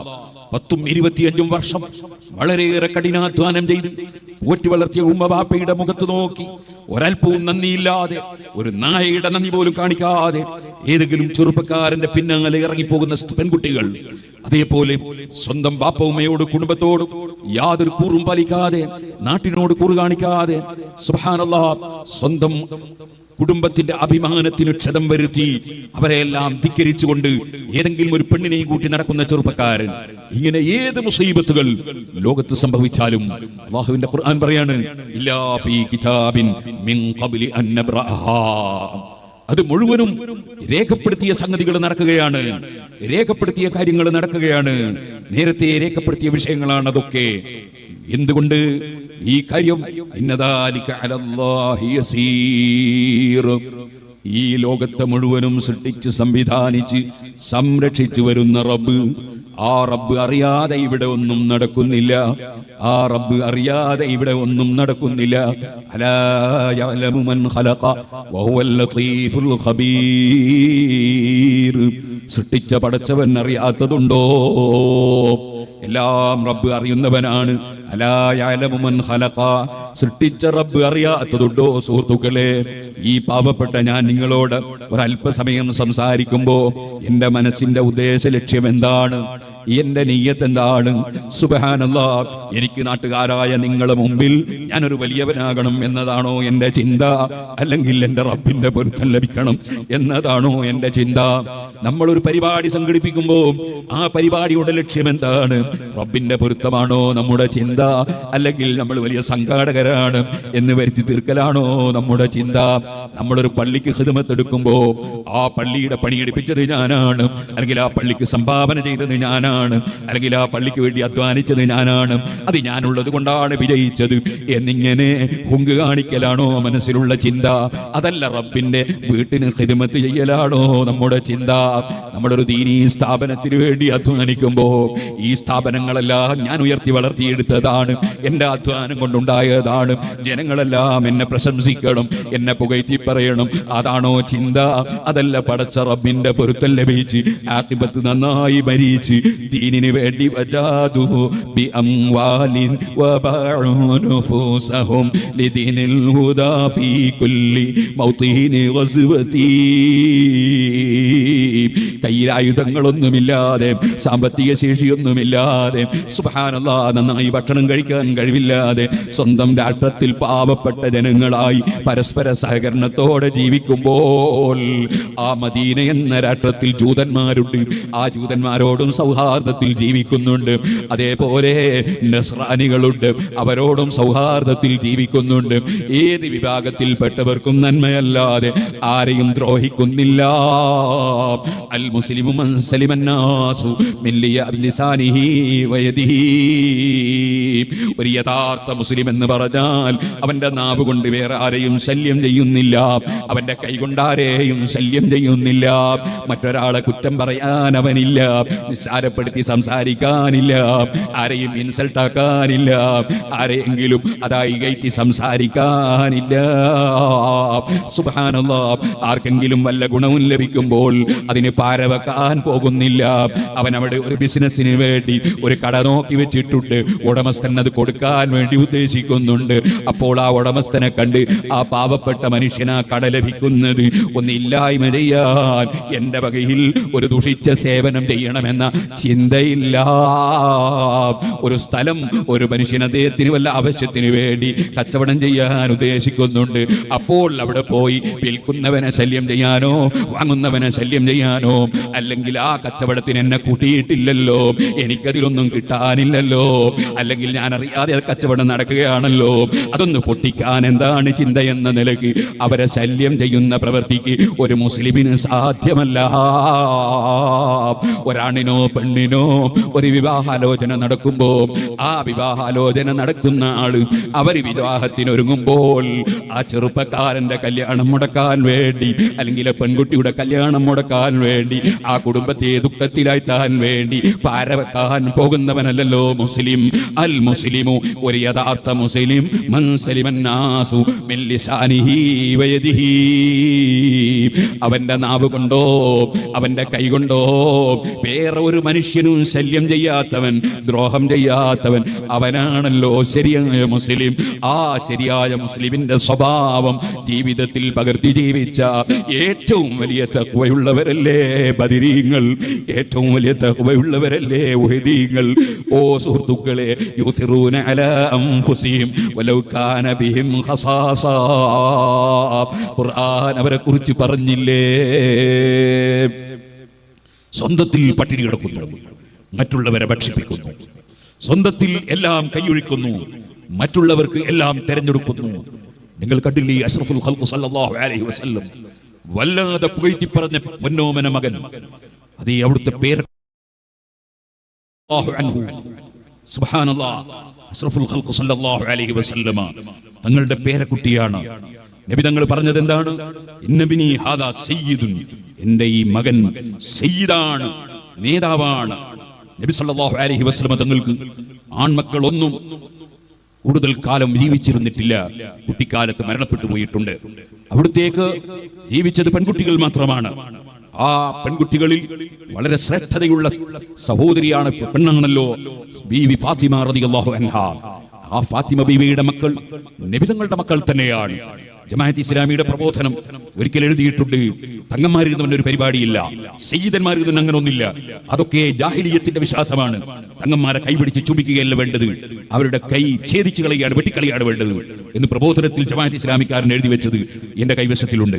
ഞാൻ പറഞ്ഞു വരുന്നത്, അങ്ങനെ സയ്യിദന്മാരെ നിന്ദിച്ച് സംസാരിക്കുന്ന ബിദ്അത്തിന്റെ ആളുകളുടെ ആശയം, അവർ തെറ്റായ ആശയങ്ങൾ മാത്രമേ ലോകത്ത് ജീവിതത്തിൽ പറഞ്ഞിട്ടുള്ളൂ, ഒരു ശരിയായ ആശയം അവർ പറഞ്ഞിട്ടില്ല. അഷ്റഫുൽ ഖൽഖ് സല്ലല്ലാഹു അലൈഹി വസല്ലം തങ്ങളെ സംബന്ധിച്ച് നബി തങ്ങളുടെ ശരീരം മണ്ണിന്റെ ഉള്ളിൽ നിന്ന് ജീർണിച്ച് ദ്രവിച്ച് നശിച്ചുപോയി എന്ന് എഴുതി വെച്ചവരാണ്. 1987 ജനുവരിയിലെ പ്രബോധനത്തിൽ ജമാഅത്ത് ഇസ്ലാമി അവർക്ക് അമ്പിയാക്കളെ ബഹുമാനിക്കാൻ കഴിയില്ല, സയ്യിദന്മാരെ ബഹുമാനിക്കാൻ കഴിയില്ല, അതുപോലെ ഇമാമിങ്ങളെ ബഹുമാനിക്കാൻ കഴിയില്ല. ഇതേപോലെ തന്നെ മുജാഹിദിന്റെ സൽസബീലിലും അതുപോലെ അവരുടെ മറ്റു വാരികകളിലും ശബാബിലുമൊക്കെ സുബ്ഹാനല്ലാഹ് മഹാനായ സയ്യിദ് അബ്ദുറഹ്മാൻ ബാഫഖി തങ്ങളെ സംബന്ധിച്ച് എഴുതി വെച്ചത് അദ്ദേഹം ഷിയാക്കളിൽപ്പെട്ട ആളായിരുന്നു എന്നാണ്. ആ പത്രം ഞാൻ സൂക്ഷിച്ചിട്ടുണ്ട്. മഹാനായ അബ്ദുറഹ്മാൻ ബാഫഖി തങ്ങളോട് കെ.എം. മൗലവിയുടെ മകൻ ഹാത്തിമു മുഹമ്മദ് മൗലവി എന്ന് പറയുന്ന മകൻ മക്കയിൽ ചെന്നപ്പോ ബാഫഖി തങ്ങളോട് ചോദിച്ചു പോലും, എന്താണ് തങ്ങളെ ഒരു തങ്ങൾ എന്ന് പറഞ്ഞൊരു സംഗതി? അപ്പൊ തങ്ങൾ പറഞ്ഞു പോലും, കളവല്ലാതെ വിദ്യാർത്ഥിക്കാർ പറയൂലല്ലോ. അതേ നബി സല്ലല്ലാഹു അലൈഹി വസല്ലം അതുകൊണ്ടല്ലേ ഖദ്ദാബുന എന്ന് പറഞ്ഞത്, ധാരാളം കള്ളം പറയുന്ന കക്ഷികൾ ഖിയാമത്ത് നാളിൽ വരും എന്ന് പറഞ്ഞത് അതുകൊണ്ടാണല്ലോ. ബാഫഖി തങ്ങളെ സംബന്ധിച്ച് കള്ളം എഴുതി വെച്ചിരിക്കുകയാണ്. എന്താണ് എഴുതി വെച്ചത്? ബാഫഖി തങ്ങളോട് ചോദിച്ചു, എന്താണ് ഈ തങ്ങന്മാര്? അപ്പൊ തങ്ങൾ പറഞ്ഞു പോലും, അങ്ങനൊന്നുമില്ല, ഞങ്ങളൊക്കെ ഇറാനിൽ നിന്ന് വന്ന ഷിയാക്കളാണ്, ഇവിടെ എത്തിയപ്പോൾ ഷാഫി മദ്ഹബ് സ്വീകരിച്ചതാണ്. ഇന്നാ ലില്ലാഹി വ ഇന്നാ ഇലൈഹി റാജിഊൻ. ഒരിക്കലും അബ്ദുറഹ്മാൻ ബാഫഖി തങ്ങൾ അങ്ങനെ പറഞ്ഞിട്ടില്ല. പക്ഷേ വഫാത്തായി പോയ സയ്യിദന്മാരെ സംബന്ധിച്ച് എന്ത് കളവും പ്രചരിപ്പിക്കുന്നതിന് സുന്നത്ത് ജമാഅത്തിന്റെ വിരോധികൾക്ക് യാതൊരു മടിയുമില്ല. പക്ഷേ അതോടുകൂടി തന്നെ അവരുടെ ആശയം പ്രചരിപ്പിക്കാൻ വേണ്ടി ചിലപ്പോൾ ഉദ്ഘാടനത്തിന് തങ്ങന്മാരെ വിളിക്കും, അതുപോലെ പ്രകാശനം ചെയ്യാൻ തങ്ങന്മാരെ വിളിക്കും. അതെന്തിനാണ്? അവരുടെ പിഴച്ച ആശയം അവർക്ക് മറ്റുള്ളവരിൽ എത്തിക്കാനുള്ള ശ്രമമാണ്. അതുതന്നെയല്ലേ നബി സല്ലല്ലാഹു അലൈഹി വസല്ലം കാലത്ത് മുനാഫിഖുകളും ചെയ്തത്? അത് തന്നെയാണ്. നബി തങ്ങളെ എതിർക്കാൻ വേണ്ടി ഒരു ബിൽഡിംഗ് നിർമ്മിച്ചു. അതിനെ സംബന്ധിച്ച് സൂറത്തുൽ തൗബയിൽ അല്ലാഹു പറഞ്ഞില്ലേ, വല്ലദീന തഖദു മസ്ജിദൻ ദിറാറൻ വകുഫറൻ വതഫരീഖൻ ബൈനൽ മുഅ്മിനീന വൈറുസാദൻ ലിമൻ ഹാറബല്ലാഹു വറസൂല. അല്ലാഹുവിനോടും അവന്റെ റസൂലിനോടും എതിർപ്പ് കാണിക്കാൻ വേണ്ടി, അങ്ങനെ എതിർപ്പ് കാണിക്കുന്നവർക്ക് കേന്ദ്രം സ്ഥാപിക്കാൻ വേണ്ടി, ശല്യം ചെയ്യാൻ വേണ്ടി പള്ളി നിർമ്മിച്ചവർ. വല്ലദീന തഖദു മസ്ജിദൻ ദിറാറൻ വകുഫറൻ, അവിശ്വാസമാണ് അവരുടെ മനസ്സിൽ, അവർക്ക് ഈമാനില്ല നബിയെ. എന്നിട്ടോ നബി സല്ലല്ലാഹു അലൈഹി വസല്ലം തങ്ങളോട് അത് നിർമ്മിച്ചു വന്നിട്ട് പറയാണ്, ഓ നബിയെ, ഞങ്ങൾ ഒരു പള്ളി ഉണ്ടാക്കിയിട്ടുണ്ട്, അതിന്റെ ഉദ്ഘാടനം താങ്കൾ ചെയ്തു തരണം. ഇന്നാ ലില്ലാഹി വ ഇന്നാ ഇലൈഹി റാജിഊൻ. അപ്പോഴാണ് ഖുർആനിൽ അല്ലാഹു തആല ആയത്തിറക്കിയത്, ലാ തഖും ഫീഹി അബദാ. നബിയെ, ആ പള്ളി കേറി പോകരുത് കേട്ടോ, മുസ്ലിമീങ്ങളെ ഭിന്നിപ്പിക്കാൻ വേണ്ടി ഉണ്ടാക്കിയ പള്ളി, ആ പള്ളിയിൽ കേറി പോകരുത് കേട്ടോ എന്ന് നബി സല്ലല്ലാഹു അലൈഹി വസല്ലം താക്കീത് നൽകുകയാണ് അല്ലാഹു സുബ്ഹാനഹു വ തആല. അന്ന് മുതൽ ആരംഭിച്ചതാണ് മുനാഫിഖുകൾ, കപടവിശ്വാസികൾ. അവർ അല്ലാഹുവിന്റെ ദീൻ തകർക്കാൻ വേണ്ടി പലതും ചെയ്യും, എന്നിട്ട് അതിന്റെ ഉദ്ഘാടനത്തിന് ഏറ്റവും അംഗീകാരമുള്ളവരെ തന്നെ ക്ഷണിക്കാൻ വരും. ഇതൊക്കെ നേരത്തെ ഖുർആൻ നമുക്ക് പഠിപ്പിച്ചു തന്ന വിഷയങ്ങളാണ്. ഞാനിപ്പോൾ അതിലേക്ക് കടന്ന് സംസാരിക്കുന്നില്ല. ഞാൻ പറഞ്ഞു വന്നത് മഹാനായ ഹസൻ റളിയല്ലാഹു അൻഹുവിനെ സംബന്ധിച്ചാണ്. നബി സല്ലല്ലാഹു അലൈഹി വസല്ലം തങ്ങളുടെ പേരക്കുട്ടിയായ ഹസൻ റളിയല്ലാഹു അൻഹുവിനെ നബി തങ്ങൾ വിളിക്കുന്നത് ഇന്നബ്നി ഹദാ സയ്യിദുൻ. ഇമാം ബുഖാരി റിപ്പോർട്ട് ചെയ്യുന്ന ഹദീസാണ്, ഇന്നബ്നി ഹദാ സയ്യിദുൻ, എന്റെ ഈ മകൻ സയ്യിദാണ്, എന്റെ മകൻ എന്നാണ് പറഞ്ഞത്. പ്രബോധനം പറയുന്നത് ആൺകുട്ടികൾ ജീവിച്ചിരിപ്പില്ലാത്തത് കൊണ്ട് അള്ളാഹുവിന്റെ റസൂലിന്റെ പേരക്കുട്ടിയെന്നോ മക്കളെന്നോ തങ്ങന്മാരെ പറ്റി പറയാൻ പാടില്ല എന്നാണ്. ഏത് വിഡിത്തമാണ് പറഞ്ഞത്? ഇമാം ബുഖാരി റിപ്പോർട്ട് ചെയ്യുന്ന ഹദീസാണ്, ഇന്നബ്നി ഹദാ സയ്യിദുൻ, എന്റെ ഈ മകൻ സയ്യിദാണ്, നേതാവാണ്. എന്നിട്ട് പറഞ്ഞതെന്താ? ലഅല്ലല്ലാഹു യുസ്ലിഹു ബിഹി ബൈന ഫിഅതൈനി അളീമതൈനി മിനൽ മുസ്ലിമീൻ.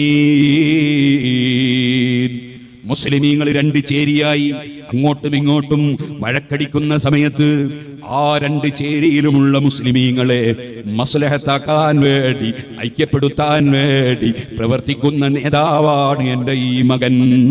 സുബ്ഹാനല്ലാഹ്. അത് നബി തങ്ങളുടെ മുഅ്ജിസത്തായിരുന്നു.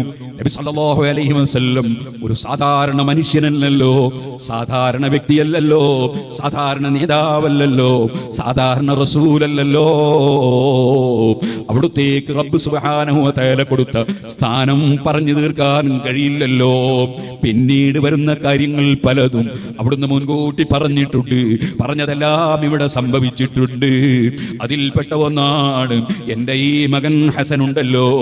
മുസ്ലിമീങ്ങൾ രണ്ട് ചേരിയായി, രണ്ട് ഗ്രൂപ്പായി പരസ്പരം പ്രവർത്തിക്കുമ്പോൾ അല്ലാഹു യുസ്ലിഹു ബിഹി ബൈന ഫിയതൈനി അളീമതൈനി മിനൽ മുസ്ലിമീൻ, മുസ്ലിമീങ്ങൾ ആ രണ്ട് ചേരിക്കിടയിലും മസ്ലഹത്തുണ്ടാക്കുന്ന എൻ്റെ മോൻ നേതാവാണ്. അധികാരം വേണ്ടെന്ന് വെച്ചു, അധികാരം വലിച്ചെറിഞ്ഞു. മുആവിയ റളിയല്ലാഹു അൻഹും അധികാരം വേണമെന്ന് വെക്കുന്നു. ഹസൻ റളിയല്ലാഹു അൻഹുവിനെയും പലരും അധികാരത്തിൽ വെച്ചിരിക്കുന്നു. അപ്പോൾ അതിന്റെ പേരിൽ രണ്ട് ചേരിയായി സംഘടന ഉണ്ടാകുമെന്ന് തോന്നുന്നു.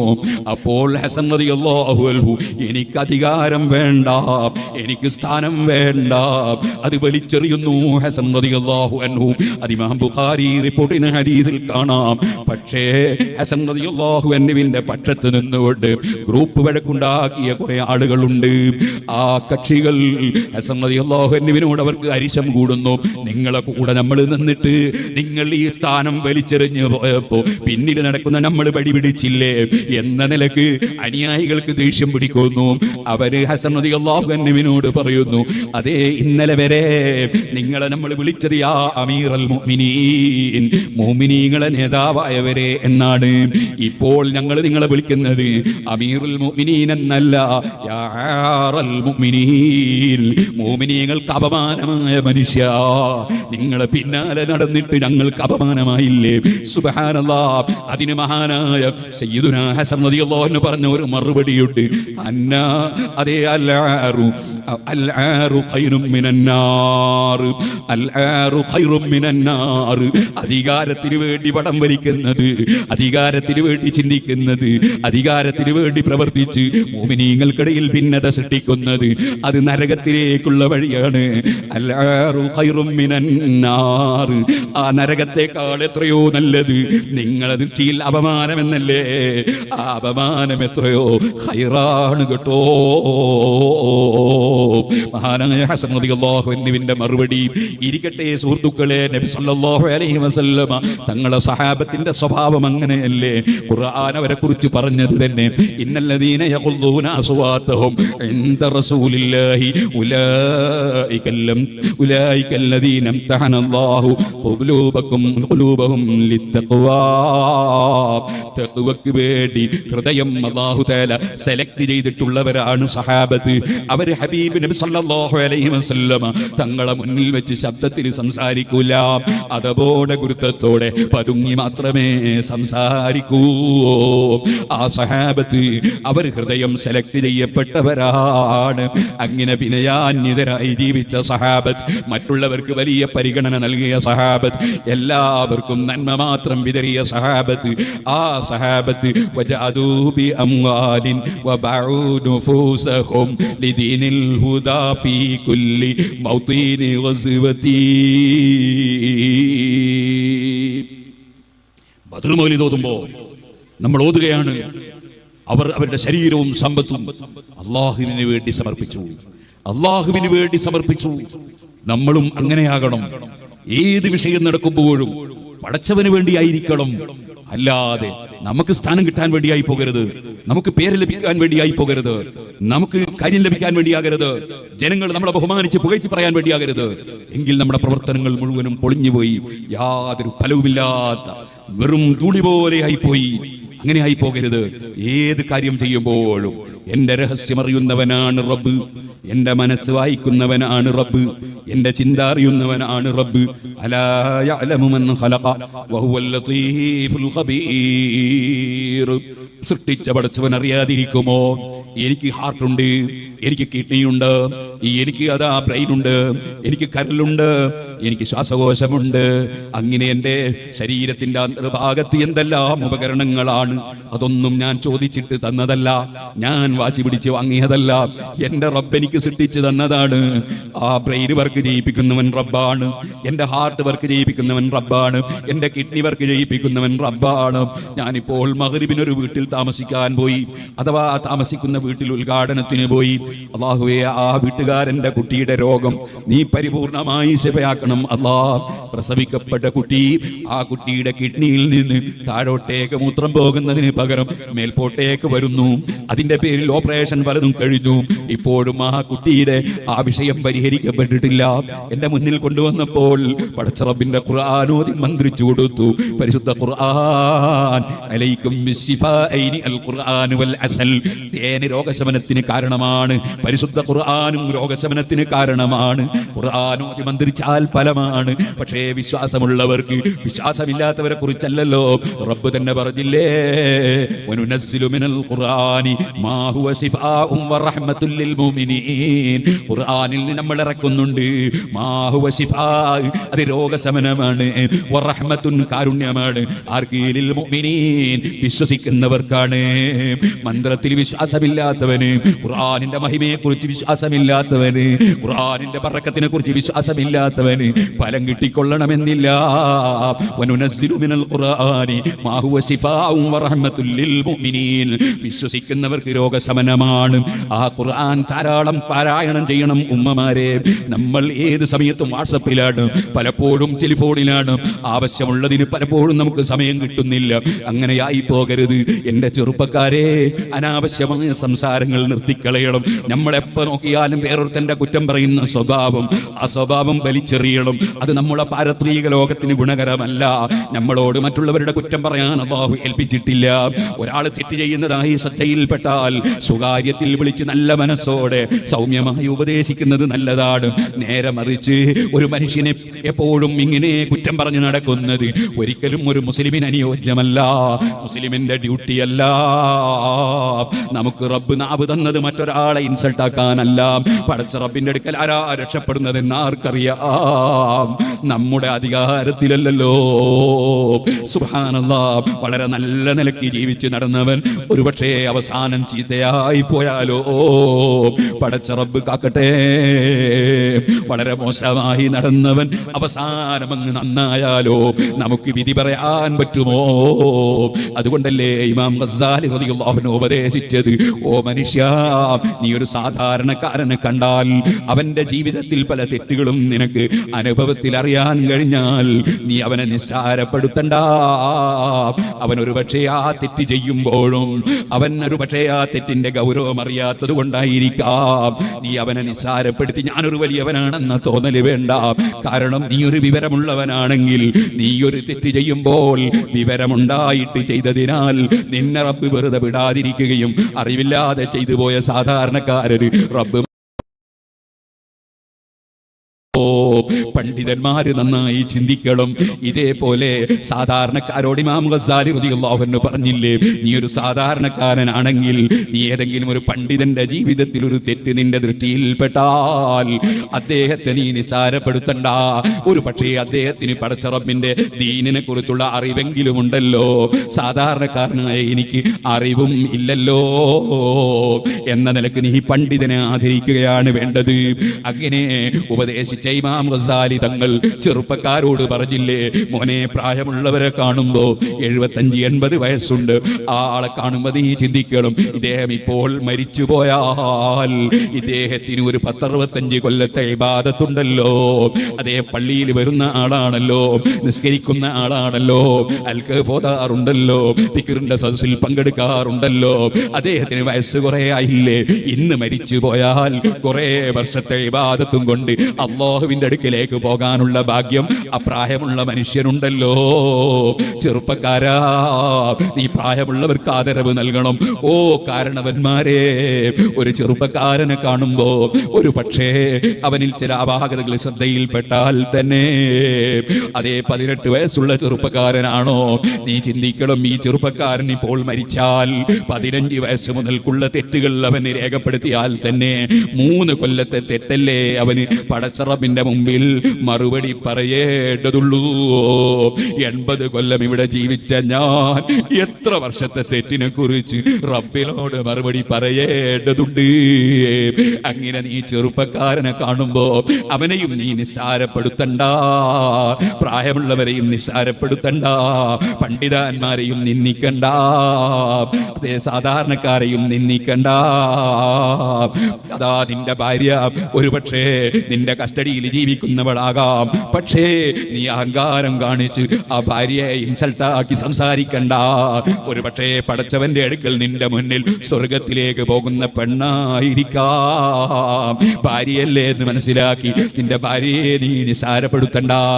ഇതേപോലെ ഭർത്താക്കന്മാരെ അവഗണിച്ച് നിസാരപ്പെടുത്തി ചീത്ത വിളിച്ചു, അതുപോലെ തന്നെ ഭർത്താവിനെ സംബന്ധിച്ച് സ്വന്തം മക്കളോട് കുറ്റം പറഞ്ഞു, ഒരിക്കലും തന്നെ നമ്മുടെ പാരത്രിക ലോകം നഷ്ടപ്പെടുത്തരുതേ സഹോദരിമാരെ.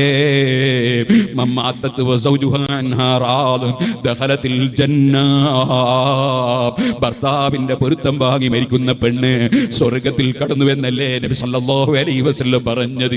ഭർത്താവിന് പരിഗണന നൽകണം, ഭാര്യയ്ക്ക് നല്ല അംഗീകാരം നൽകണം, അതുപോലെ പ്രായമുള്ളവർക്ക് ബഹുമാനം നൽകണം.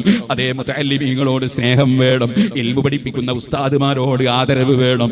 അവരോടുള്ള ആദരവ് നഷ്ടപ്പെടുത്താൻ വേണ്ടി അവരെ വേഷം കെട്ടിയിട്ട് സുബ്ഹാനല്ലാഹ് ക്ഷണിക്കാത്ത സ്ഥലങ്ങളിലേക്ക് കയറി വന്ന് പണത്തിന് യാചിക്കുന്ന കൂട്ടത്തിൽപ്പെട്ട് സമുദായത്തെയും സമുദായത്തിലെ പണ്ഡിതന്മാരെയും നിസ്സാരപ്പെടുന്ന ഏർപ്പാട് ചെയ്യാൻ പാടില്ല.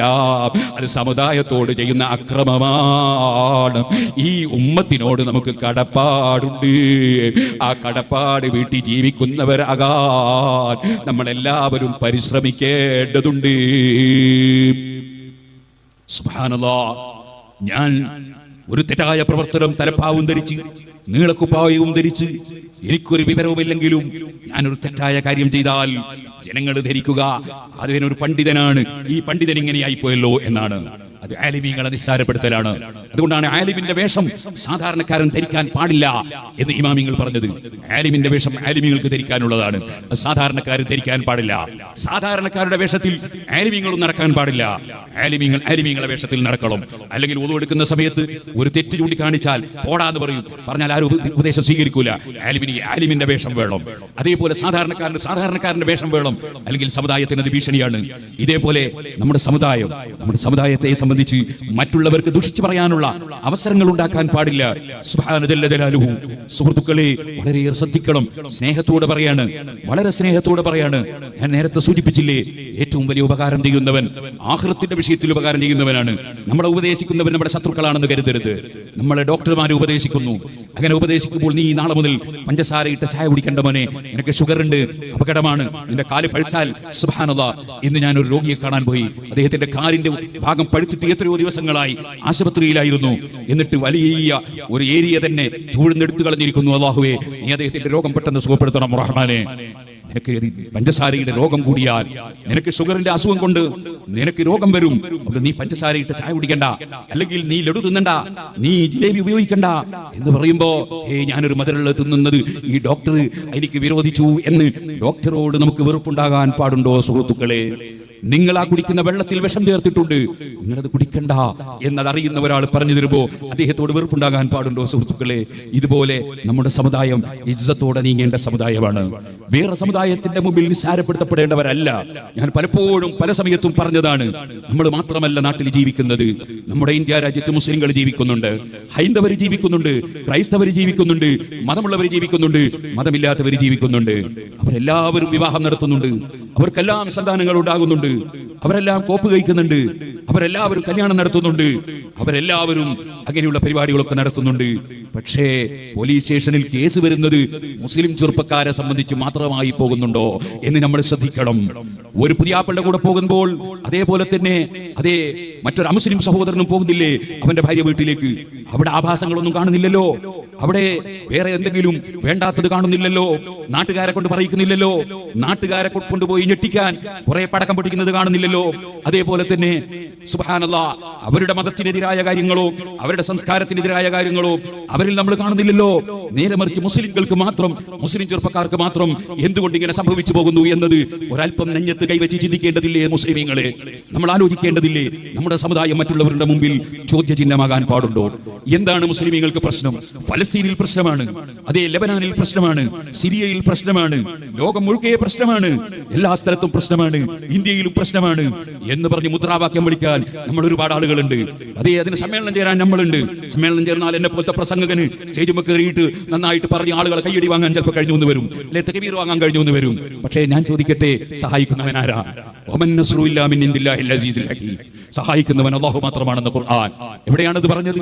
അല്ലാഹുവിന്റെ മലക്കുകളെ പറഞ്ഞേച്ച് വെറും പാവപ്പെട്ട 300 ചില്ലാനം വരുന്ന ബദരീങ്ങൾ, ആ ബദരീങ്ങൾ അല്ലാഹുവിന്റെ പൊരുത്തം കരുതി, അവർ സ്ഥാനമാനത്തിന് വേണ്ടിയല്ല, അവർ വേറെ എന്തെങ്കിലും ലക്ഷ്യത്തിന് വേണ്ടിയല്ല, അല്ലാഹുവിന്റെ പൊരുത്തം കരുതി സത്യത്തിന്റെ നിലനിൽപ്പിന് വേണ്ടി ധർമ്മ പോരാട്ടം നടത്താൻ ബദറിൽ വന്ന് യുദ്ധത്തിൽ പങ്കെടുത്തു. അവരെ ആക്രമിക്കാൻ 400-ലധികം കിലോമീറ്റർ യാത്ര ചെയ്ത് എല്ലാ സന്നാഹങ്ങളോടും കൂടി വന്ന അബൂജഹലും കക്ഷികളും പരാജയപ്പെട്ടു. ഈ പാവപ്പെട്ട സഹാബത്ത് വിജയിച്ചു. ആരാണ് വിജയിപ്പിച്ചവൻ? അത് അല്ലാഹുവാണ്. അല്ലാഹു തന്നെ പറയാണ്, അതേ മലക്കുകളെ അയച്ച് നമ്മൾ സഹായിച്ചു കൊടുത്തു. 5000 മലക്കുകളെ അയച്ച് സഹായിച്ചു കൊടുത്തു. അത് പറഞ്ഞതിന് ശേഷം അല്ലാഹു പറയാണ്, വമൻ നസ്റു ഇല്ലാ മിൻ ഇൻദില്ലാഹിൽ അസീസിൽ ഹകീം. സഹായം അല്ലാഹുവിങ്കിൽ നിന്ന് മാത്രമാണ്. മലക്കുകൾ മുഖേന ലഭിക്കുന്ന സഹായം അല്ലാഹുവിങ്കിൽ നിന്നാണ്. അമ്പിയാക്കൾ മുഖേന ലഭിക്കുന്ന സഹായം അല്ലാഹുവിങ്കിൽ നിന്നാണ്. ഔലിയാക്കൾ മുഖേന ലഭിക്കുന്ന സഹായം അല്ലാഹുവിങ്കിൽ നിന്നാണ്. പണക്കാരെ മുഖേന ലഭിക്കുന്ന സഹായം അല്ലാഹുവിങ്കിൽ നിന്നാണ്. അതേ ആരോഗ്യമുള്ളവൻ മുഖേന നൽകുന്ന സഹായം അല്ലാഹുവിങ്കിൽ നിന്നാണ്. ഡോക്ടർമാരുടെ സഹായം അല്ലാഹുവിങ്കിൽ നിന്നാണ്. ഏത് കോടതിയിൽ നിന്നുള്ള സഹായം അല്ലാഹുവിങ്കിൽ നിന്നാണ്. ഏത് ഭരണാധികാരി മുഖേനയുള്ള സഹായം അല്ലാഹുവിങ്കിൽ നിന്നാണ്. അല്ലാഹു സഹായിക്കാൻ ഉദ്ദേശിച്ചിട്ടില്ലെങ്കിൽ ഒരു കോടതിയും അനുകൂലമാവില്ല, ഒരു പോലീസ് സ്റ്റേഷനും അനുകൂലമാവില്ല. അല്ലാഹു സഹായിക്കാൻ ഉദ്ദേശിച്ചില്ലെങ്കിൽ ഒരു മലക്കിന്റെ സഹായവും ലഭിക്കൂല, ഒരാളെ സഹായവും ലഭിക്കൂല. എല്ലാ സഹായത്തിന്റെയും ഉടമസ്ഥൻ അല്ലാഹുവാണ്. ആ അല്ലാഹു സഹായിക്കണമെങ്കിൽ അവൻ പരിശുദ്ധ ഖുർആനിൽ ഒരു നിബന്ധന പറഞ്ഞിട്ടുണ്ട്, വകാന ഹഖ്ഖൻ അലൈനാ നസ്റുൽ മുഅ്മിനീൻ, വകാന ഹഖ്ഖൻ അലൈനാ നസ്റുൽ മുഅ്മിനീൻ. റബ്ബ് പറയാണ്, ഈമാനുള്ളവരെ സഹായിക്കുമെന്ന കാര്യം നമ്മൾ ഏറ്റെടുത്ത കാര്യമാണ് നബിയേ. നമുക്ക് നല്ല ഈമാൻ വേണം, നല്ല ഈമാൻ വേണം. ഒരു കാര്യം ചെയ്യുമ്പോ ഇത് അല്ലാഹു പൊരുത്തപ്പെടുന്നതാണോ അല്ലേ? ഒരു കാര്യത്തിന് ഇറങ്ങുമ്പോ ഇത് അല്ലാഹു പൊരുത്തപ്പെടുന്നതാണോ അല്ലേ? എന്റെ മകളെ കല്യാണം നടക്കുകയാണ്, എന്റെ മകളെ കല്യാണം സ്ഥിരപ്പെടുത്തി ആ ഭാര്യയും ഭർത്താവും തമ്മിൽ അതേ അങ്ങനെ പിൻതലമുറയടക്കം ഖിയാമത്ത് നാൾ വരെ എനിക്ക് വേണ്ടി പ്രാർത്ഥിക്കുന്ന സന്താന പരമ്പരകൾ ഉണ്ടാകണം. എനിക്ക് വേണ്ടി യാസീൻ ഓതുന്ന മക്കൾ ഉണ്ടാകണം. എനിക്ക് വേണ്ടി ഫാത്തിഹ ഓതുന്ന മക്കൾ ഉണ്ടാകണം. അങ്ങനെ എന്റെ ഈ മകളുടെ കല്യാണം കൊണ്ട് എനിക്ക് ഖിയാമത്ത് നാൾ വരെ എന്റെ ഖബറിലും അതിനപ്പുറം മഹ്ശറിലടക്കം എനിക്ക് ഫലം കിട്ടണം എന്ന് ചിന്തിച്ചുകൊണ്ട് മകളെ കല്യാണം നടത്തണം, മകന്റെ കല്യാണം നടത്തണം. അങ്ങനെ വരുമ്പോൾ സുഹൃത്തേ, നീ ആലോചിക്കണം, കല്യാണത്തിന്റെ തലേ ദിവസം അല്ലാഹു അനുവദിക്കാത്തത് നമുക്ക് പറ്റുമോ? നമ്മൾ സ്റ്റേജിൽ കയറിയിട്ട് എന്ത് തോന്നിവാസവും ചെയ്യാൻ പറ്റുമോ? അല്ലാഹു പൊരുത്തപ്പെടുന്നതാണോ അല്ലേ? മലക്കുകൾ രേഖപ്പെടുത്തുമ്പോ അതേ നന്മയുടെ ഭാഗത്താണോ രേഖപ്പെടുത്തുക, തിന്മയുടെ ഭാഗത്താണോ രേഖപ്പെടുത്തുക? അത് ചിന്തിക്കാനുള്ള ഒരു ബുദ്ധി നമുക്കുണ്ടാകണം. അല്ലാഹുവിന്റെ സഹായം എന്റെ കുടുംബത്തിന് ലഭിക്കണം, എന്റെ നാട്ടിന് ലഭിക്കണം, എന്റെ സമുദായത്തിന് ലഭിക്കണം. അല്ലാഹു പറഞ്ഞത് ഈമാനുള്ളവരെ സഹായിക്കുന്ന കാര്യം ഏറ്റെടുത്തു എന്നാണ്. എന്തുകൊണ്ടാണ് മുസ്ലിം ഉമ്മത്തിന് ലോകം മുഴുക്കെ പ്രശ്നങ്ങൾ ഉണ്ടാകാൻ കാരണം? അതിന്റെ പരിഹാരം എന്താണ്? അതിന്റെ പരിഹാരം പലരുടെയും ധാരണ, ഒരു പാർട്ടി ഉണ്ട്, അതുപോലെ ഒന്നും കൂടി ഉണ്ടാക്കുക, അതും പോലെ വേറെ ഒന്നും കൂടി ഉണ്ടാക്കുക, ഇനി വേറെ ഒന്നും കൂടി ഉണ്ടാക്കുക. കുറെ പാർട്ടി ഉണ്ടാക്കിയ പ്രശ്നം തീരുവോ? അതേപോലെ കുറെ റോട്ടുമലൊക്കെ മുദ്രാവാക്യം വിളിച്ചാൽ പ്രശ്നം തീരുവോ? ഇവിടെ അല്ലാഹു സഹായിക്കണ്ടേ? അല്ലാഹുവല്ലാതെ സഹായിക്കുന്നവനുണ്ടെന്ന് വിശ്വസിച്ച മുസ്ലിം ആകുമോ? അല്ലാഹു ജല്ല ജലാലുഹു, അവൻ മാത്രമേ സഹായിക്കുന്നവനുള്ളൂ. മറ്റുള്ളവരുടെ സഹായം മുഴുവനും അമ്പിയാക്കൾ മുഖേനയുള്ള സഹായം, മുഅ്ജിസത്ത് മുഖേനയുള്ള സഹായം, ഔലിയാക്കൾ കറാമത്ത് മുഖേനയുള്ള സഹായം. എന്തിനധികം പറയണം? ലഹു മുഅഖിബാതും മിൻ ബൈനി യദൈഹി വമിൻ ഖൽഫിഹി യഹ്ഫദൂനഹു മിൻ അംരില്ലാഹ്. അല്ലാഹു പറയുന്നു, മുന്നിലും പിന്നിലും എല്ലാം കാവലിന് മലക്കുകളുണ്ട്, കാവലിന് മലക്കുകളുണ്ട്.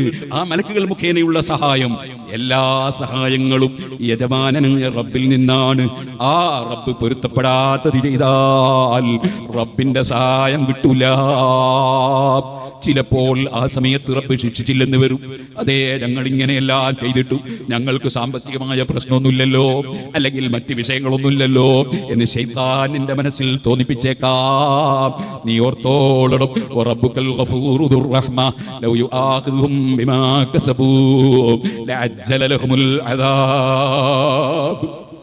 സൂറത്തുൽ കഹ്ഫിൽ റബ്ബ് പറഞ്ഞില്ലേ, വറബ്ബുക്കൽ ഗഫൂർ, അങ്ങയുടെ നാഥൻ വല്ലാതെ മാപ്പ് കൊടുക്കുന്ന റബ്ബാണ്. റബ്ബുൽ ഗഫൂർ ദുർ റഹ്മ, വല്ലാത്ത കാരുണ്യമുള്ള റബ്ബാണ്. ഈ കണ്ണുകൊണ്ട് ഹറാമ് പലപ്പോഴും നോക്കിപ്പോയി, പക്ഷേ കണ്ണിന്റെ കാഴ്ച അവൻ പിൻവലിച്ചിട്ടില്ല. കാതുകൊണ്ട് ഹറാമ് കേട്ടുപോയി, പക്ഷേ കാതിന്റെ കേൾവി അവൻ പിൻവലിച്ചിട്ടില്ല. അവൻ തന്ന കൈ കൊണ്ട് ഹറാമ് സ്പർശിച്ചു പോയി, ആ കൈ അവൻ വളർത്തിയിട്ടില്ല. ഹറാമിലേക്ക് കാലുകൊണ്ട് നടന്നുപോയി, കാല് കുഴക്കിയിട്ടില്ല. റബ്ബ് പറയുന്നു അവന്റെ കാരുണ്യമാണ്. പിന്നെയും പിന്നെയും നിനക്ക് നന്നാകാൻ ചാൻസ് നൽകുകയാണ്, തൗബ ചെയ്യാൻ അവസരം നൽകുകയാണ്. റബ്ബിന്റെ കാരുണ്യമാണത്. ഓ സുഹൃത്തുക്കളെ, സുബ്ഹാനല്ലാഹ്, വിവാഹം നടക്കുന്ന സമയത്ത് അല്ലാഹു സുബ്ഹാനഹു വ തആല എല്ലാ വിവാഹങ്ങളിലും ബർക്കത്ത് നൽകട്ടെ. വലിയ അലിമീങ്ങളെ ക്ഷണിച്ചു കൊണ്ടുവരുന്നു, സയ്യിദന്മാരെ ക്ഷണിച്ചു കൊണ്ടുവരുന്നു, സ്റ്റേജിലിരുത്തുന്നു, അവരെ കൈപിടിച്ച് ചുംബിക്കുന്നു, അവരെ ആദരവോടെ കൊണ്ടുപോയി വേറെ തന്നെ ഇരുത്തി ഭക്ഷണം കൊടുക്കുന്നു, സന്തോഷത്തോടെ കാറില്ലതാ കയറ്റി പറഞ്ഞേക്കുന്നു. പക്ഷേ അവരങ്ങിറങ്ങുന്നതോടുകൂടി അവർ കയറിയ സ്റ്റേജിൽ പിന്നെ ഹറാമും ഹലാലുമില്ല. യുവതിയായ പെണ്ണിനെ സ്റ്റേജിൽ കയറ്റി മറ്റുള്ളവർക്ക് കാണിക്കുകയാണ്. ചിലർ വീട്ടിൽ ചെന്നാൽ തന്നെ ഇതാ പുതിയ പെണ്ണിനെ കാണണ്ടേ എന്ന് ചോദിച്ച് പ്രകടിപ്പിച്ച് കാണിച്ചു കൊടുക്കുകയാണ്. സുബ്ഹാനല്ലാഹ്, കല്യാണത്തിന് മുമ്പ് അതേ വരൻ വധുവിനെ കാണാൻ പോകൽ സുന്നത്തുണ്ട്. കാണുന്നത് നല്ലതാണ്, വധുവരനെയും കാണുന്നത് നല്ലതാണ്. പക്ഷേ ആ വധുവിന്റെ കൂടെ സ്വന്തം അതാ വധുവിന്റെ കൂടെ ഉമ്മയോ അല്ല ജ്യേഷ്ഠത്തിയോ അല്ലാത്തവരോ അവിടെ ഉണ്ടായാൽ കുഴപ്പമൊന്നുമില്ല. പക്ഷേ ഈ വരൻ കാണാൻ പോകുന്ന വരന്റെ കൂടെ സുഹൃത്തിനെയും കൂട്ടിയിട്ട് പോയിട്ട് കാണാൻ പറ്റുമോ? സുഹൃത്തിനെ വീട്ടിന്റെ മുൻഭാഗത്ത് നിർത്തി അവന് ചായ കൊടുത്താൽ കുഴപ്പമില്ല. പക്ഷേ ഉള്ളിൽ കയറിയ പെണ്ണിനെ കാണാൻ നിന്റെ സുഹൃത്തിനെ വിളിച്ചാൽ റബ്ബ് പൊരുത്തപ്പെടുമോ? പോകട്ടെ, കാണാനല്ലേ അനുവദിച്ചിട്ടുള്ളൂ. അവളെ കൈപിടിച്ച് മോതിരം ഇട്ടുകൊടുക്കൽ പച്ച ഹറാമല്ലേ? അവളെ കയ്യിലേക്ക് പുഷ്പം കൈമാറിയിട്ട് തൊട്ടുപോയാൽ അത് ഹറാമല്ലേ? ഹറാമിനൊന്നും ഒരു വിലയും കൽപ്പിക്കുന്നില്ല.